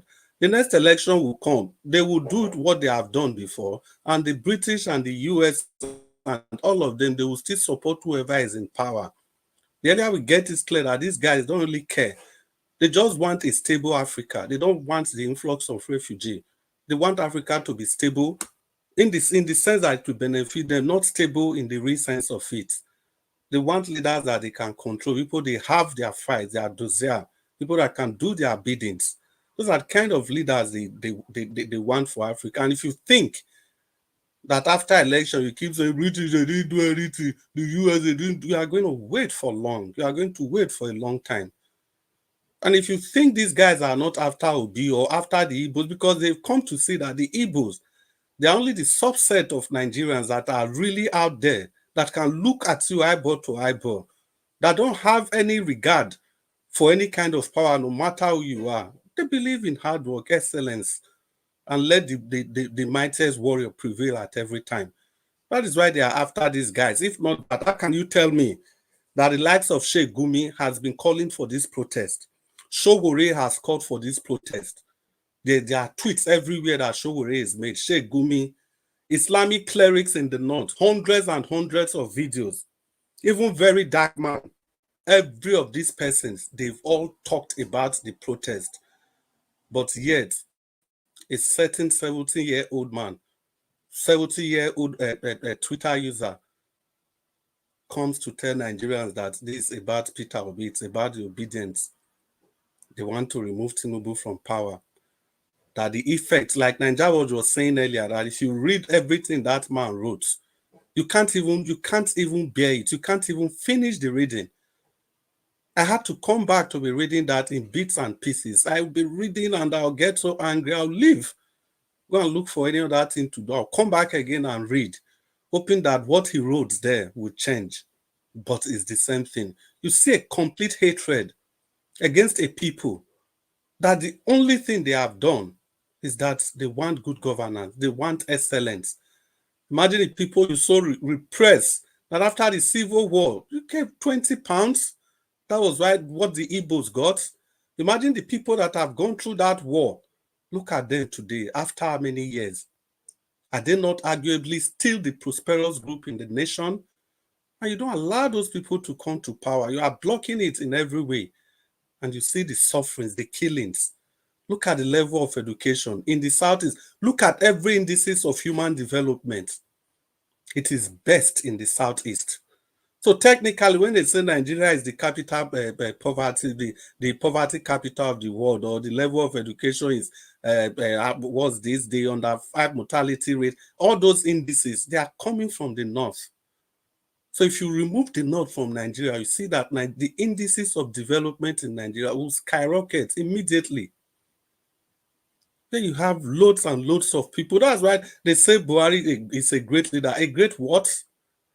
You've been a president twice, and look at your state. What is the average rate of people going to school in your state? What has it done to develop the common people in the state? They will never do that. That is what we need to understand about the Fulani style of government. It's a simple thing. Get a few people educated and allow the others to wallow in poverty. They use the others to do their biddings, to do their mayhems. to be their foot soldiers. They encourage them to embrace their marriage system, while their children, their wives, their uncles, their aunts, they all school abroad. And they want to go abroad to school, they go to the Western world. They come back to Nigeria and start telling those people that everything about the West is haram. But yet, if they are ill, that is the West they go to. Because this is their gain, to keep their people uneducated, while the few educated ones use those people to attack the other parts of the nation. Imagine the NSAS. Buhari said it was against his government, that they wanted to remove his government. Look at what Islamic clerics they have been preaching. They are saying that it was wrong to have protested against Buhari because Buhari is not an infidel. That Tinubu, it's okay. Shegumi, they are saying it is okay to campaign against him, to protest against Tinubu, because Tinubu is not an Islamic president. Can you imagine?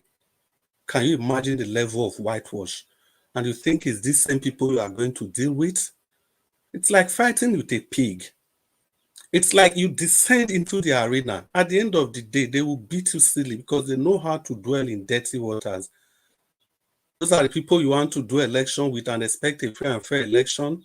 People that don't know anything about manifesto, not just only them in the north, but the north, they are this postal boy, the postal boy for all this analysis I'm doing. Then you want to involve in a rat race with these people, forgetting that in a rat race, no matter whoever wins, everybody remains a rat. Because it was a rat race from the beginning. In the very first instance, it was a rat race. So no matter who emerged victorious, they will all become rats. That is what the election system in Nigeria has become. If you remove Peter Obi from the equation, the rest of them, they are all rats. And no matter who wins amongst them, it will be a rat race. No matter who wins, the person will remain rat. Who could have told us that if any person ever told you in your widest imagination that this is what the Naira will be exchanging for today, this is what fuel is going to be today, I'm very sure you will tell the person that he's dreaming, that he has gone sick, and the person must be demented. And we look at all these things, we fold our hands, and we think Nigeria is going to get better. We must be dreaming. Is it not the same thing that has just expressed itself in labor? Imagine somebody that Nigeria would talk to barely 2 weeks, just last week here. And look at what they've done. I think it was Jonathan that said earlier that even that man that was promising, at the time he was having that interview, they've already concluded all these. He knows what's going to happen. Is it the first person are they the first people that are doing? No. Oshomole did the same thing with Obasanjo. The stage protest here and there, whereas they've already discussed what they want to do.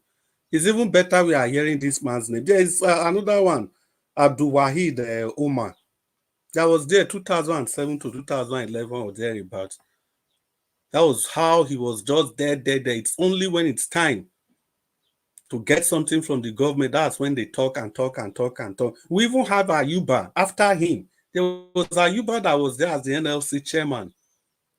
It is the same game. This man even had a PhD, a master's in public health. Yet, he wants to tell me he doesn't know what is good for his people. He wants to sincerely tell me that these leaders that we have, they don't know what is good for themselves. They don't know what is good for the people. They do. If they don't know, had it be they don't know what is good, how come before anything is wrong with them, they know the good place to go and take treatment? They know how to send their children to the best of schools in the world. They know that they cannot use the road that they construct. They know that they cannot use the facilities that they provided because they know what is good. They know what you and I want, but they are not going to do it. Unless we take our nation, the destiny of our nation, we have to take it in our hands. Have you not heard that if you hold life in its throat, life will give you what you want? The stars, the moon, they will all align together, natural forces, to give you that thing that you want. But if you are docile, hoping and praying, my brother, we are going to wait for a long time. Have you not heard that man must not wait for God? to do for man what man must do for himself. We've heard all this. Have we not heard that gods live by speaking and they die by killing themselves? Have we not heard that we are all gods? And the only way we can live is by speaking. The only way we die is by killing ourselves. And the man died when he refused to speak in the face of opposition. And I dare to say, that was a word coined by Professor Wole Soyinka. But is Professor Wole Soyinka talking now? Can we conveniently say that his parable or his speech has now applied to him? Because he said the man died who refused to speak in the face of opposition. As Professor Soyinka spoken in the face of this opposition we are seeing, he promised to talk to Nigeria. He promised to say something about this government after 1 year. And some of us said it's just, it's just fooling. It's just the normal rhetorics. But people think we were just trying to play the normal politics. Tinubu government has been over 1 year. Do we even need to go and force Professor Wole Soyinka to say something? And no matter whatever he says, now I'm very sure before he says then, he will apologize to Tinubu's government behind the scene. Before we come out to say that, look, let me just go and give these people something. Because you can imagine they are naming everything after this man, everything nameable. And you expect this man to be able to take the government of Tinubu to the cleaners.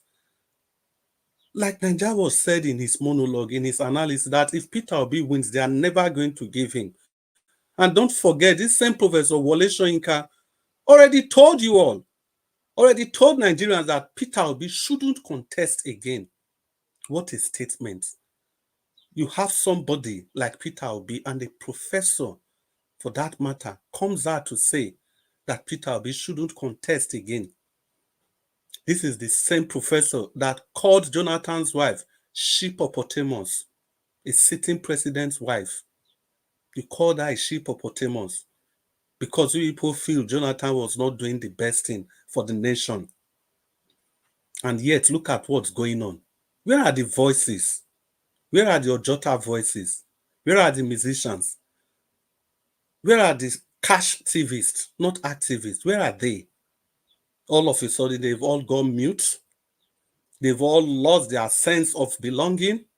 They've all lost that Nigerianness that pushed them to ensure that they danced and sing at Ojota, all in the name of good Nigeria, all in the name of things must change. So where are those people?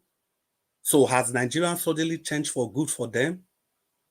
Where are the pastors that said that miracle is going to bring the dollar down? Thank you, Mr. Jonathan, for your powerful analysis on the forex situation in Nigeria. It never fails. I was just praying that before you come back, that 5 naira extra would just be part of the whole equation so that I can give you that 100% credit. But now it's 99. Mr. Nigeria Watch asked you the other time, what do you think is going to happen to the naira and the dollar? 2 months ago, I've been following your prediction and everything is about 99% completed. The truth is that we know where we are going to, but yet we are not taking the appropriate action. We are just hoping that something magical is going to happen. It is never going to happen. Nations are not built on wishful thinking. You have to be deliberate about the building of a nation. And nations, national building don't respond to prayers. That is why you have Indians, which is mainly the bulk majority of Indians are Hindus. You have Chinese, which is almost religionless. Look at the West, the Christian faith. Look at Saudi Arabia, the Islamic faith. Every of these nations, they are all doing well, irrespective of the God that they pray to. And you sit down here, you want to talk, then our religious cleric, the sick and demented ones among them, you keep telling us to take it easy. God will do the best. Mr. Njawash, thank you so much. Let me not stretch this far. You've given me I bless you, sir. I appreciate the time you gave me.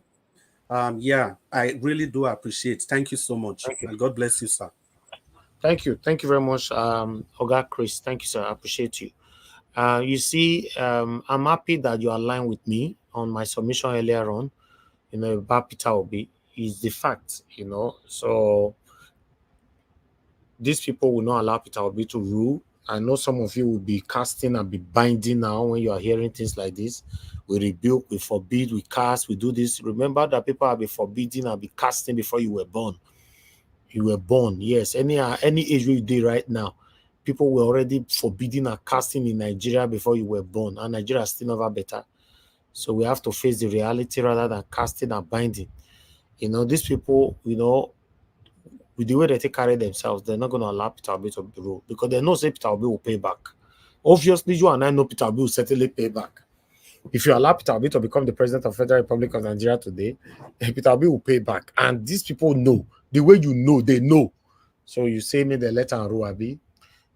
The country, Now let Nigerians will take their country back.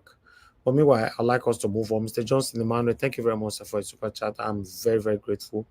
God bless you for me. Thank you, sir. All right, guys, do your part. Press on the like button, help us to share. The last person on the panel is Give Us a Mandate. Give Us a Mandate, please talk to us, sir. Good evening to you once again. Give Us a Mandate. You are not ready. I would just like us to move on. Ogashimize, please give us your final submission. Let's do 4 minutes so that we can round up. Thank you, sir, if you're there. Yes, Niger Watch, thank you for giving me this opportunity again to speak. Yeah. Well, what I will say again, Nigerian government need to help their masses. Like, I don't know, Nigeria don't have, will I say the masses don't have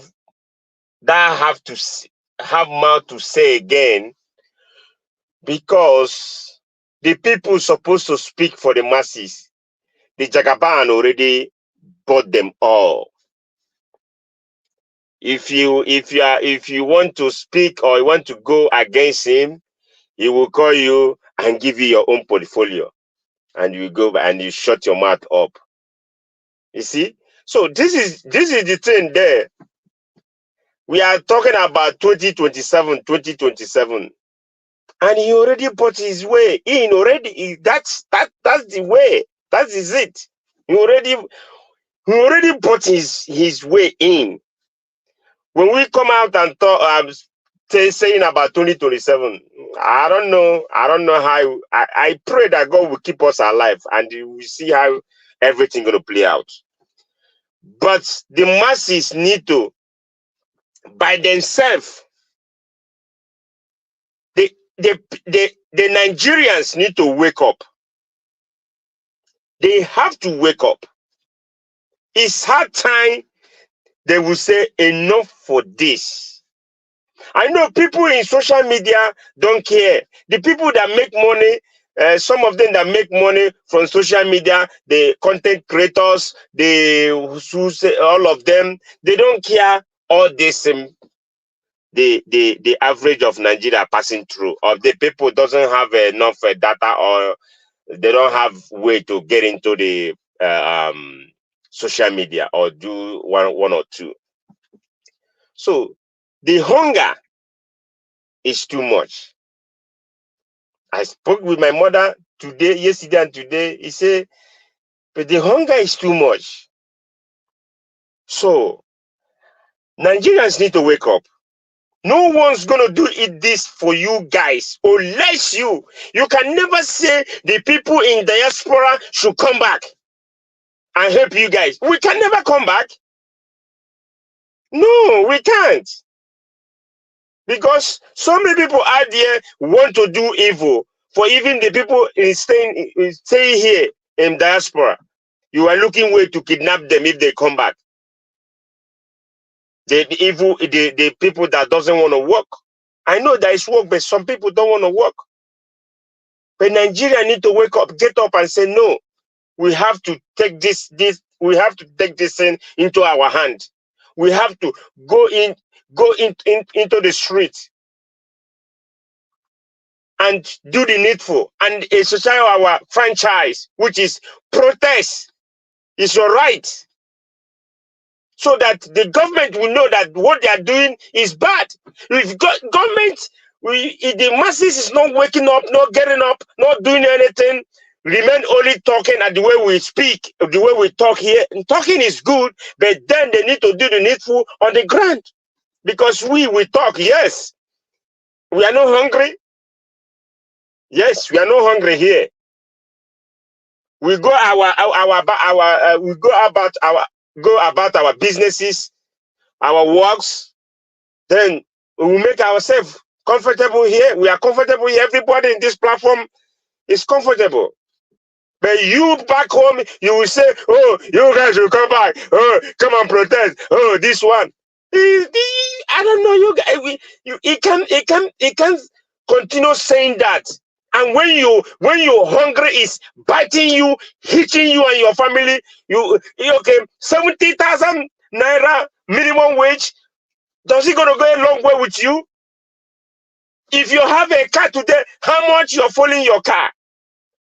How much do you fuel your cars every day? Check it 30 days in a day, in a month. Check your expenses. Check how you go in and how you come in, how you go out and how you go back. And after much, the government will give you 70,000. It's not enough. It's not enough. I don't know why you guys will sit in there. Government will be drilling you, keep you guys in darkness. You don't want to see you see light. No, you say you remain in dark. You have to wake up. You have to get up and say no for this evil government APC.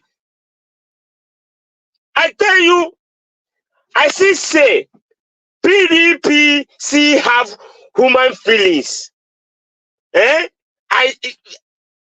still saying it. If you keep PDP and the APC, believe me, look of 16 years of APC, PDP, and look 9 years of APC, and see, tell me which one is nice, which one is good among two of them.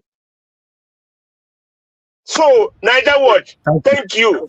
I will leave it right here. If you give me more opportunity to say something, I will still talk. Thank you so much. Thank you, sir. Thank you very much. God bless you. Okay, let me come to Destiny. Oga Destiny, you have your 4 minutes. Please talk to us. Thank you so much, Mr. Naija Watch, and I greet every one of us in the panel.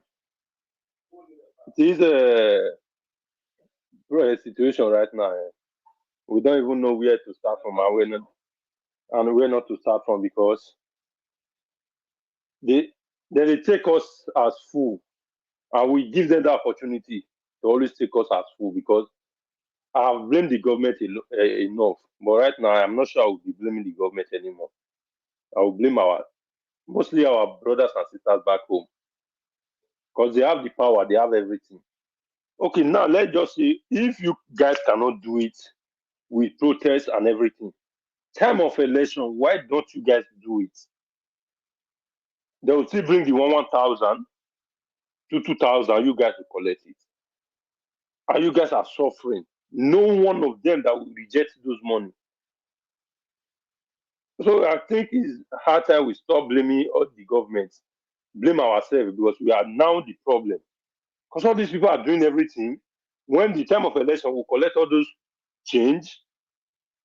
When they come back, when it's time for protest, we say we are not going to protest because we don't want to lose our lives.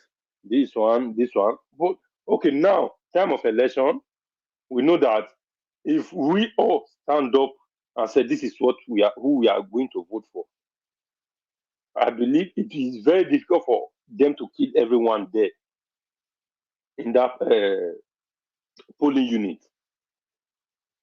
So I don't know where to start from in this issue right now. That is why every time, sometimes before now, I was blaming those governments. When I see what happened in Edo State yesterday, the first day, and what happened before now, it looked like we, the people, we are not ready. We are giving these people chance to do whatever they are doing because of what does not even reach anything. How can somebody come and give you something that cannot even buy you a bag of rice? You want to kill by yourself for that issue. I beg anybody that want to buy yourself, I beg you in the name of God or whatever you believe, buy yourself. Because all these people that you are buying yourself for, after you buy yourself, they will still be having fun and everything with their children and their friends. So any former children like us that don't want to have sense up till now, please, I beg you, collect that your maybe 50,000 or 100,000. Please go and carry that your gun or whatever, your knife, whatever, by yourself, so that we know the one. We know that many of them that did not have sense, they are reducing. Maybe before like some years, the ones that have sense, all of us will gather together and make the country better. Because right now, the way I'm seeing it, people that do not have sense, they are more.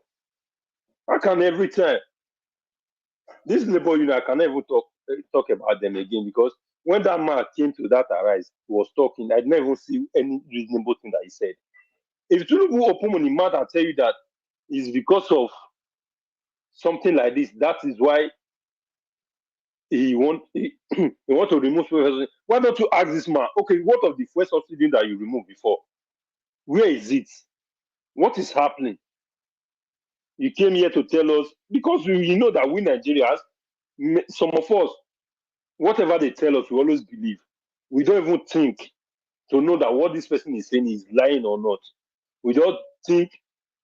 And the worst part of it is that this quote that I don't know where it came from, Edda is always right and they have sense.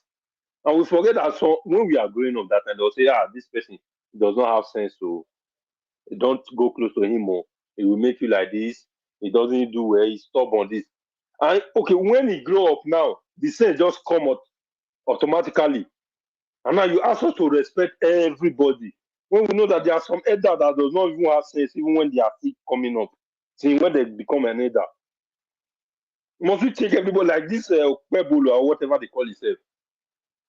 Can you anybody, even the people that always come here that they are supporting him, can they take Okpebolo as his own roommate?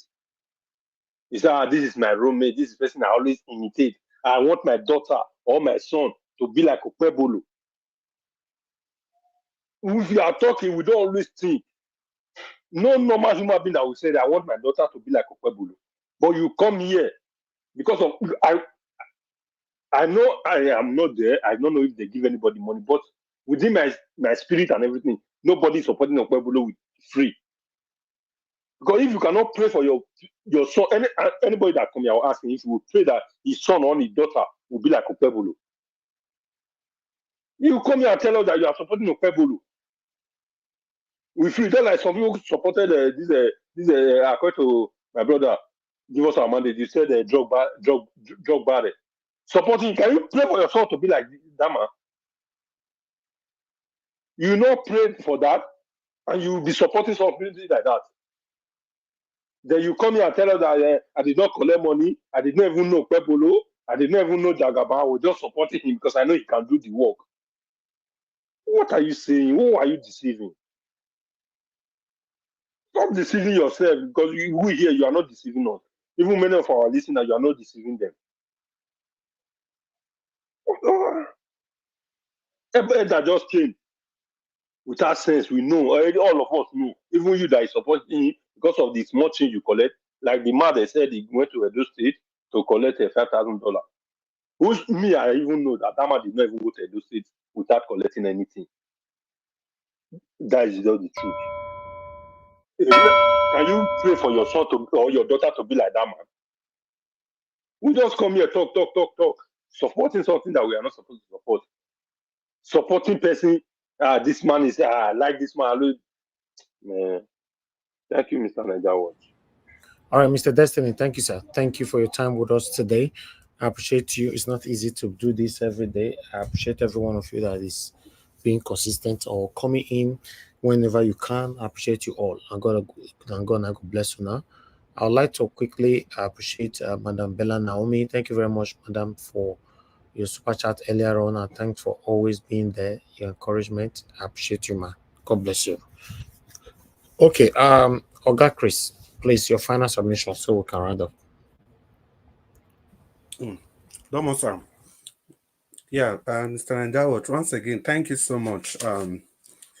Yeah, for remaining just one of the very few medias that can that is ready, to say the truth the way it is, to help in the fight for a one Nigeria. All you just need to do to get angry is to just listen to Arise TV for 10 minutes. Listen to any of the mainstream media for 5 minutes. You'll be so angry and you just be disenchanted with the kind of things those people report there as if they are not in Nigeria. They report these things as if they are from outside of space.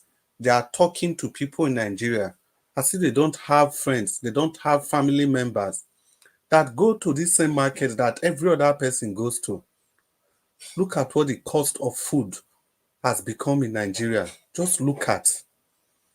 And yet, the body responsible for protecting workers would wake up and accept a meager 70,000 naira when every other thing has skyrocketed. You remove fuel subsidy. Where is the fund coming from that subsidy? You just increase everything everywhere. Even with this 70,000 naira, it's just like $40 or thereabouts. Whereas, like 15 years ago, I was just in level 10. With my salary, I could buy plane tickets and I still have a lot left. But today, then minimum wage was even 18,000 naira.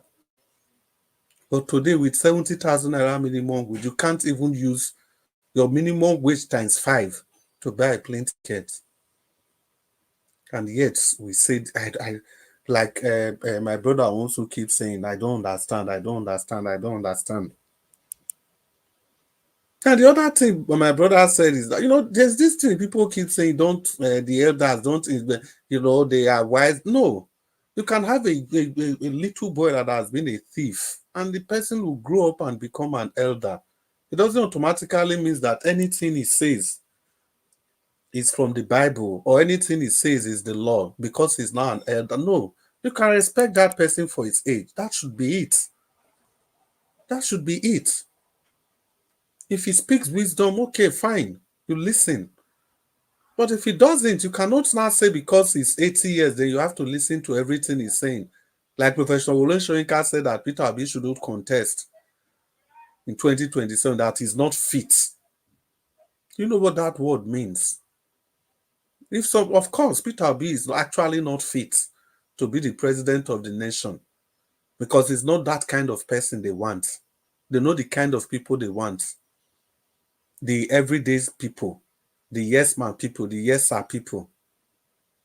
Nigeria have been declining, but it has never been so bad with this APC government. The PDP, for God's sake, during PDP's time, it wasn't all about tribalism. There was no attack on one section of the country. Obasanjo was there. He brought everybody into his government. The chairman of INEC, both of them were from Edo State. Before he brought the professor from Anambra State, after the tenure of those people. Just like that, every appointment was distributed across the length and breadth of the nation. The same thing with Jonathan. Things were relatively okay, but they were bad. But somehow okay-ish. But look at the government of APC, nepotism at its height. Buhari did everything outside of the book. Every single thing. And yet, nobody could do anything. Nobody could do anything at all. Because the problems that are confronting the government of Tinubu today started. They predated his administration, if we really have to be fair. But the truth is that he could have done something then.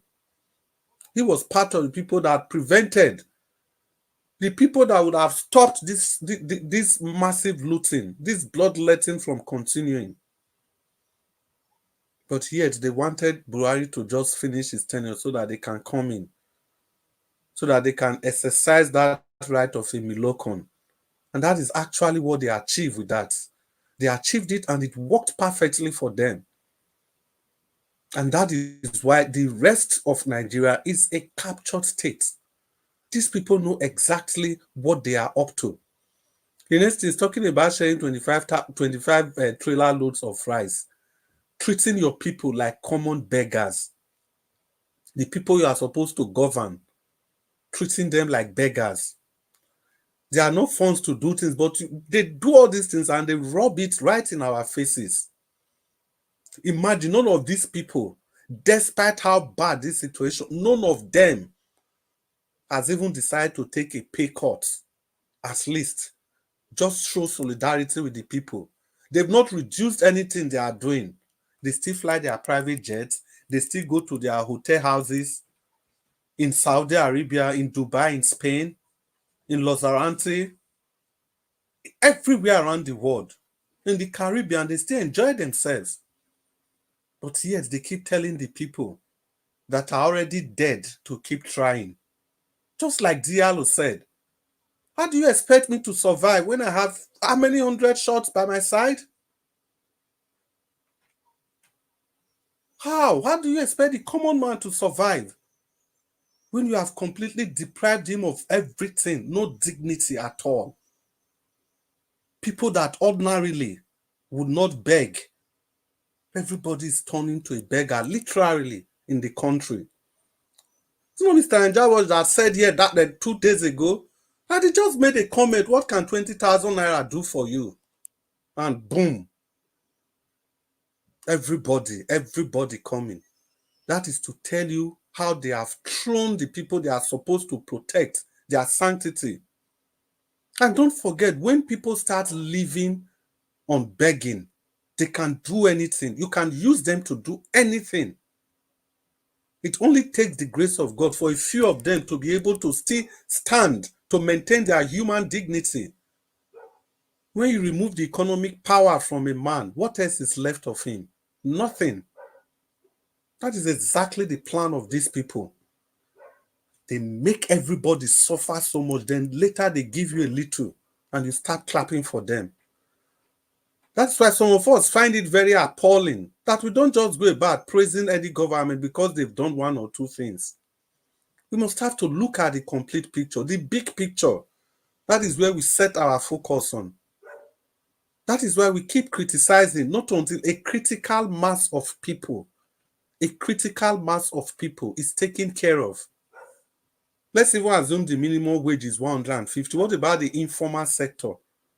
What have they done about the informal sector? Because the critical mass is not even in the federal government. They are not even in the state government. They are not even in the local government. The other people in the street, the hawkers, the people that are doing their separate business, they are cara fryers, the groundnut sellers, the banana sellers. How are you going to carry those ones along? Then you come to tell me and say the Western world, they are wicked. No. They take care of the least of their people. That is why they are setting minimum wage in the West. It has nothing to do with workers at all. If they say minimum wage, it is the least amount of money you can pay any person for any job done in the West. So even if you are a gardener, anything you are doing, this is the minimum wage that any person will pay you. Even if you just want to go and clap for somebody, the person cannot pay you less than that amount. But what do we do in our settings? We focus on workers for the state, workers for the federal government. And yet we turn around to blame these people when we can't even take care of our business. These things, they really stagger my imagination. Because it seems to be that wherever you have a concentration of black people, you have pandemonium. I'm sorry to say. You have pandemonium. And yet we are the first to throw jabs at ourselves. Just a few of us, they've been able to break free. The man in Rwanda is going in the right direction, but guess what? That Africanness, that blackness must still be in him. This is the man that go ahead to adjust the constitution every election cycle. He's running in his record fourth term or fifth term in office. despite every other good thing he has done. Because that is why we seem not to be able to rule ourselves. Because we want more, we want more, we want more. We don't want to do legacy projects. We just believe we are going to remain there. Imagine you have a president that was ill for 6 months. Till today, his illness was shrouded in secrecy. And because of that, he came back, he couldn't find a solution for the common man that might suffer that kind of illness in future. This is where governance in the West is different from governance in underdeveloped country, because these people, they focus on the people, the common man in the streets. The emphasis is on how to better the life of the common man. There are some things that, see, for example, in the Republic of Ireland, if you cannot get a school for your child for like, I think it's 5 kilometers or 7 kilometers, if you have to go beyond that to get a school, the government will pay anything that you spend extra. That is how a system ought to work. I'm not saying Nigeria should do like, but all the emphasis of that is to tell you that any government that cannot think of the people, that cannot focus on the common people, that government will never ever succeed. Never. There's no way you are going to look at it. Because the bulk of the population is made up of the common people, the everyday man on the streets. For example, in Edo State, we have like 4.5 million people, arguably, maybe 5 million. Trust me, if you have a government that is not focused on the life of over 70% of that 5 million, that's, let's say, 3.5 million, then at the end of the day, that government will end up not doing anything. The government will just be there, self-serving. So that is why we are saying there has to be a paradigm shift. The way we think as a people, the way we reason as a people. Mr. Chimeze already said from the beginning, yes, it was Chimeze, he said, the hunger is too much.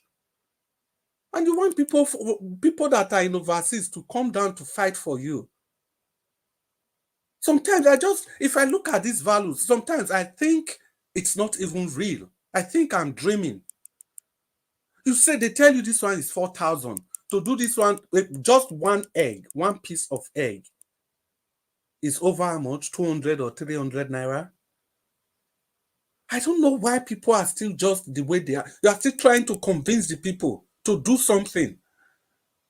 It doesn't have to be violence. It is your right to demand everything from your government. Nigerians, if you are listening, depend on your location. No. Nigerians, if you are listening, it is your right.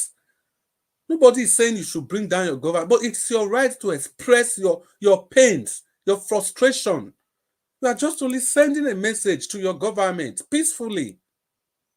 You are holding your government to accountable because that was why they voted for them in the first place. The purpose of election is that all of us, we all cannot have power to do what we want to do at the same time.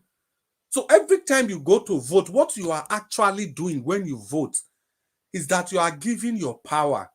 You are handing over your power, the power to construct road, the power to generate electricity, the power to build schools, the power to create jobs. You are handing those powers to one person. That is what you do when you vote. So if you give that person that power and the person refuses to do what you voted for him for, the power you gave him, if he refuses to do that, you are supposed to ask, is this rocket science, Nigerians? It's like you send your child or you gave a friend money to do something for you. Go and buy me a car. You give that person maybe 1 million naira and the person came without a car. You're not going to ask, where the motor where I say may you go buy? Where is the motto? Permit me to use that. It's your responsibility to ask. So you cannot send somebody on an errand, then you expect another person to come and ask for you. If you give person money, may go buy motor for you. Not be you go ask the person. You go ask the motor where I say you go buy where. You not go fit give person money, may go buy motor for you. Then you can't expect your rich neighbor or your neighbor will be soldier may come help you ask the person. That's exactly what you do anytime you call on diasporans to come and fight your battle for you. That is exactly what you do. How come these things are even more painful to the diasporans? I know the people, I understand the situation you are going through. I know it's about life, it's about threat, and it's about everything. But there's this common saying, can we keep living in fear? It is your country. If it were to be another man country, I will understand. It is your country. It is only you that can free yourself. It is you that know the best thing for yourself. Nobody. Nobody else. You wear the shoe. You know where it pinches you. We can't keep living in fear.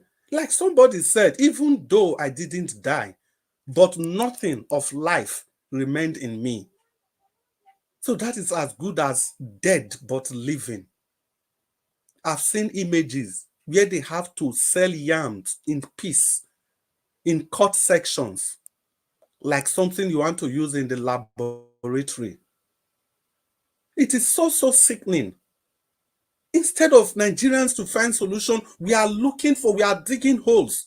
The other day I saw somebody trying to use a watermelon to make stew, and people think it is you are improvising. No. If, for example, you are able to afford tomatoes, but you choose to use watermelon, that is a completely different thing altogether. I can accept that, but if you have to do that because you can't afford tomatoes, instead of you to focus on why you are not able to afford tomatoes, you are looking for, that is what they say. When they say there are some people, if you push them to the wall, instead of them to fight back, they will be digging hole. It's a metaphorical statement. It doesn't mean that they actually dig hole. Using watermelon to make stew is a perfect example for being pushed to the wall and you are not doing anything about it. If you have the option but you choose to, completely fine, it's understandable. But if you have to do that because of poverty, then it becomes something else. Because there are some people, they don't eat beef. Not that they cannot afford it, but by personal choice, they don't. But there are some people, you cannot tell me that somebody that likes beef, but he cannot eat beef, then all of a sudden the person is not telling you that it's not even healthy at all. That's why I'm not, okay, since I cannot afford it, after all, it's not healthy. No, that is living, that is dead among the living. You are just actually existing. What is the point? What is the point of having a nation when your nation cannot do anything for you? You cannot speak up in your nation. You cannot have equal rights or near equal right with everybody else in your nation. You are relegated to the corner. You cannot exercise your franchise. You cannot vote and get results. You don't have light. You don't have electricity. The only thing that makes you a part of that nation is probably because you were born there and people know you are from that country. But when it is time for voting, you vote, you don't get results. And you are praying. You are praying. Is that how it works? Even the God you are praying to, is it not in your books that Angel Michael, the archangel, he fought with the rebellious angel? Is it not there in the books? It's there in the holy books. So fighting for your right is completely normal. Even the thing we call sin, the heaven and hell today, what is the origin? The devil wanted to take the position of God. And permit me to say that God literally fought for his rights. Told the devil, no, you cannot. God didn't go and start praying. That is the story. That is how it was handed down to us. The devil looked at God and he wanted to take his position. God said no. He fought back. He deployed the angels. He deployed Angel Michael. So that alone ought to make us realize that fighting is okay. Even when in the garden, when Peter sliced the ears of that man, Jesus didn't tell him that why or throw away the knife. No. He kept the knife back to where it was because a time will come when you will actually need that knife I'm using the word knife, not sword, because that was actually what it was. They were using it for domestic purposes and to protect themselves. They use it to cook, they use it to do it, and when it is time to use it for fight, they will use it. So that is it, because fighting for your right is completely normal. It doesn't have to be violent. So don't wait for diaspora. 70,000 is too small. Assuming the 70,000 is even with a promise. Okay, let's start with this. By the next 6 months, we'll increase it by 20%. In the next 6 months, we'll increase it by another 20%. Before my second term, I would have increased it by 80% or 100% or whatever it is. Let that be a promise that I'm giving to you people. If I don't do that, don't give me the opportunity to come back for a second term.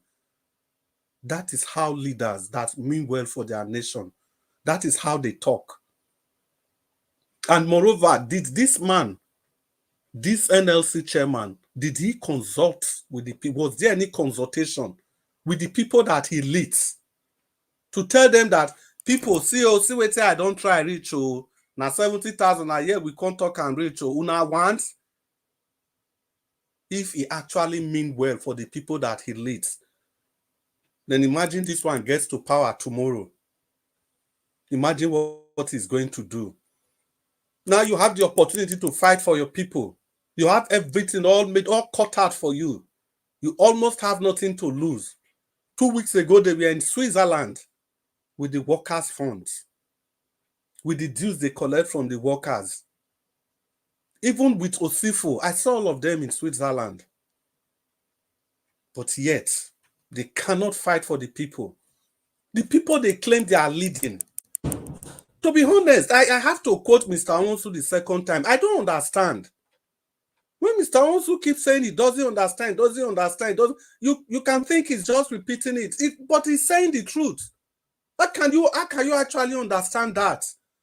You are leading a people, you present a people, you are doing negotiation. You cannot come back to tell the people, now so we do and reach, now 70,000 I go fit do for now. How we go do? Even if he comes back to the people, if the people even agrees 50,000, it's better than he just go there and take unanimous decision. You have to come back to the people you are representing. That is why it's labor.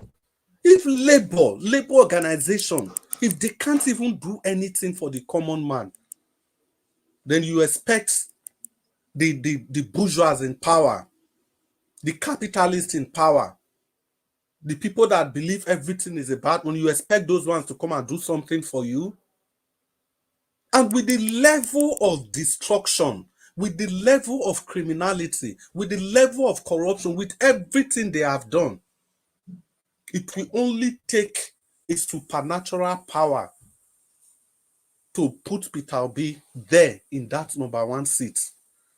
Because the revelation will just be too much. The revelation will just be too much. Even with the way it is now, imagine what has been revealed. Do you guys even know some of the reasons why Dangote could not even get crude oil from Nigeria? Because your crude oil, the ones under the ground, Buhari have sold them into the future.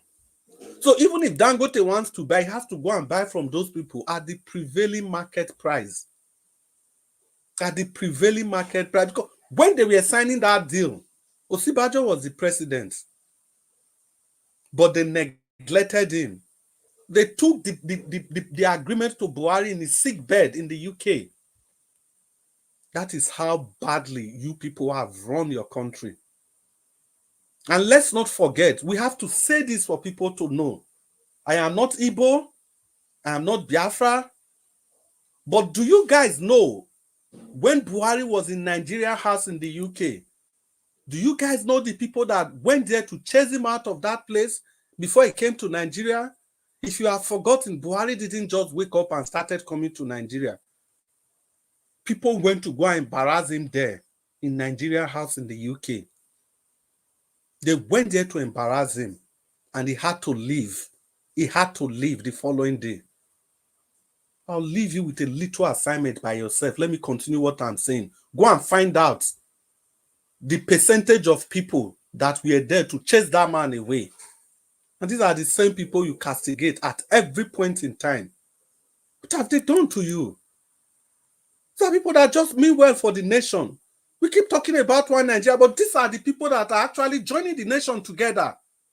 Go to the remotest part of anywhere in Nigeria, you see these people there doing their businesses. It is only these people that has houses in Kaura Namuda. They have houses in Kano. They have in Katsina. They have in Maiduguri. They have in Kwara. They have in Delta. They have everywhere in Nigeria. They have houses. Go to the remotest village. And yet, these are the people that we complain. These are the people that we blame for everything going on in Nigeria. These are the people that we accuse of planning to divide the nation. Yeah, these are the people that have been able to invest in every part of the nation, every part. I challenge you, tell me one village that you go to, you not see these people doing their businesses there, uniting the very fabrics that holds the nation together. And yet, when it is time for the top job, all of a sudden they are not qualified. When it is time for the top job, all of a sudden they want to divide the nation. I'll just round up, Mr. Anjawosh, please, just 30 seconds, please. All of a sudden they want to divide the nation. Now, the statements that Bayo Onanuga has placed, that listen to me, people, that statement is nothing. It's for people to begin to blame the Igbos for anything that's going to happen after that protest. Good evening, Mr. Anjawosh, and thank you, Nigerians, for listening. Mr. Anjawosh, thank you so much for the time you gave me. I appreciate, and I would never take it for granted. God bless you, sir. Thank you, Oga Chris. Thank you so much, sir. That was deliberate because you were passing a very, very significant informations right there. So I never wanted to cut you off. I appreciate you, sir. Thank you so much for your time. Thank you very much, Destiny Wonso, Mr. Shimize. Give us a mandate, although he couldn't give you submission. Maybe you're busy or where you are. Thank you very much, everyone, for your time with us today. Those of you that called in, thank you so much. God bless you all. I'd like to appreciate those of you that super chatted us. Thank you very much. Love God is my strength. Thank you so much for doing it twice, 3 times at me. Thank you so much. Thank you, Madam Bella Naomi. I appreciate you, man. Thank you very much for doing it 3 times as well, I guess. Thank you so much, Mr. Johnson, Emmanuel, and thank you, Abe Atayo. Thank you so much for that super chat. I'm very, very grateful. May your pocket never ever run dry. Thank you very much, my wonderful people. Guys, we've come to the end of the broadcast. As you all know that today is Saturday, but although we still reached our normal time, which is 3 hours, so it's already exactly 3 hours now, which is fair. You know, I'll get Chris and carry us go there, because if not, would have ended since. But I appreciate every one of you. Now, God bless you now. Let's continue to stand for what is right. Let's continue to put our voices out there. As you and I know that the way Nigeria is going is not looking good. Let's just do our part. You know, who knows what tomorrow holds. Now, our fate is now lied on 70,000 naira. You know, for minimum wage in Nigeria. It's not left for Nigerians to say, okay, we're happy with that, let's move on, or no, we can't take that and hit the streets. Thank you very much, my people. I'll see you guys again tomorrow by 6 p.m. You know, we might be talking about something different tomorrow, although politics will always come in. I prepared something else that I wanted to present today, but because we didn't have enough audience panelists, that's why I couldn't present it. There's something else I want us to discuss concerning Nigerians that live abroad, you know, but I'm going to compile it together with politics tomorrow if the time is permissible. I appreciate you all, my people. I'll see you guys again tomorrow, 6 p.m. Nigerian time. Please help us to do your part. Press on like button, help us to share.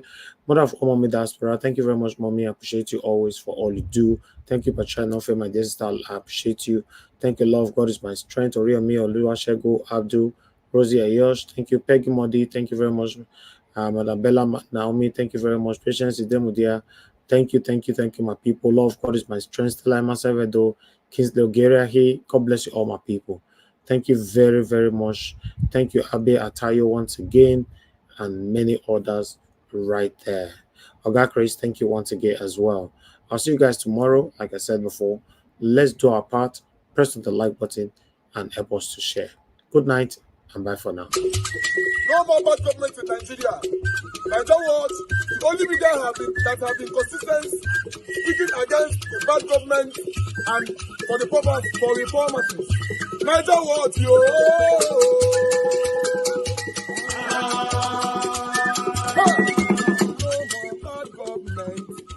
No more bad government. Nigeria what? No more bad government. Nigeria what? No more bad government. The only media that have been speaking. No more bad government. The voice of the voiceless. No more bad government.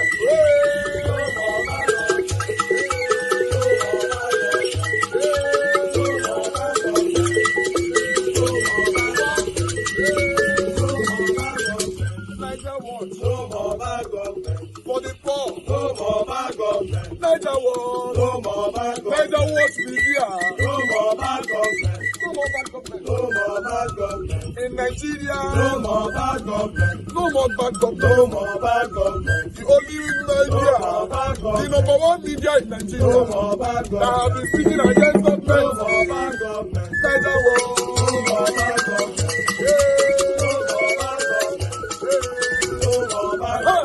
Niger what, yo? The voice of the voiceless. The voice of the voiceless.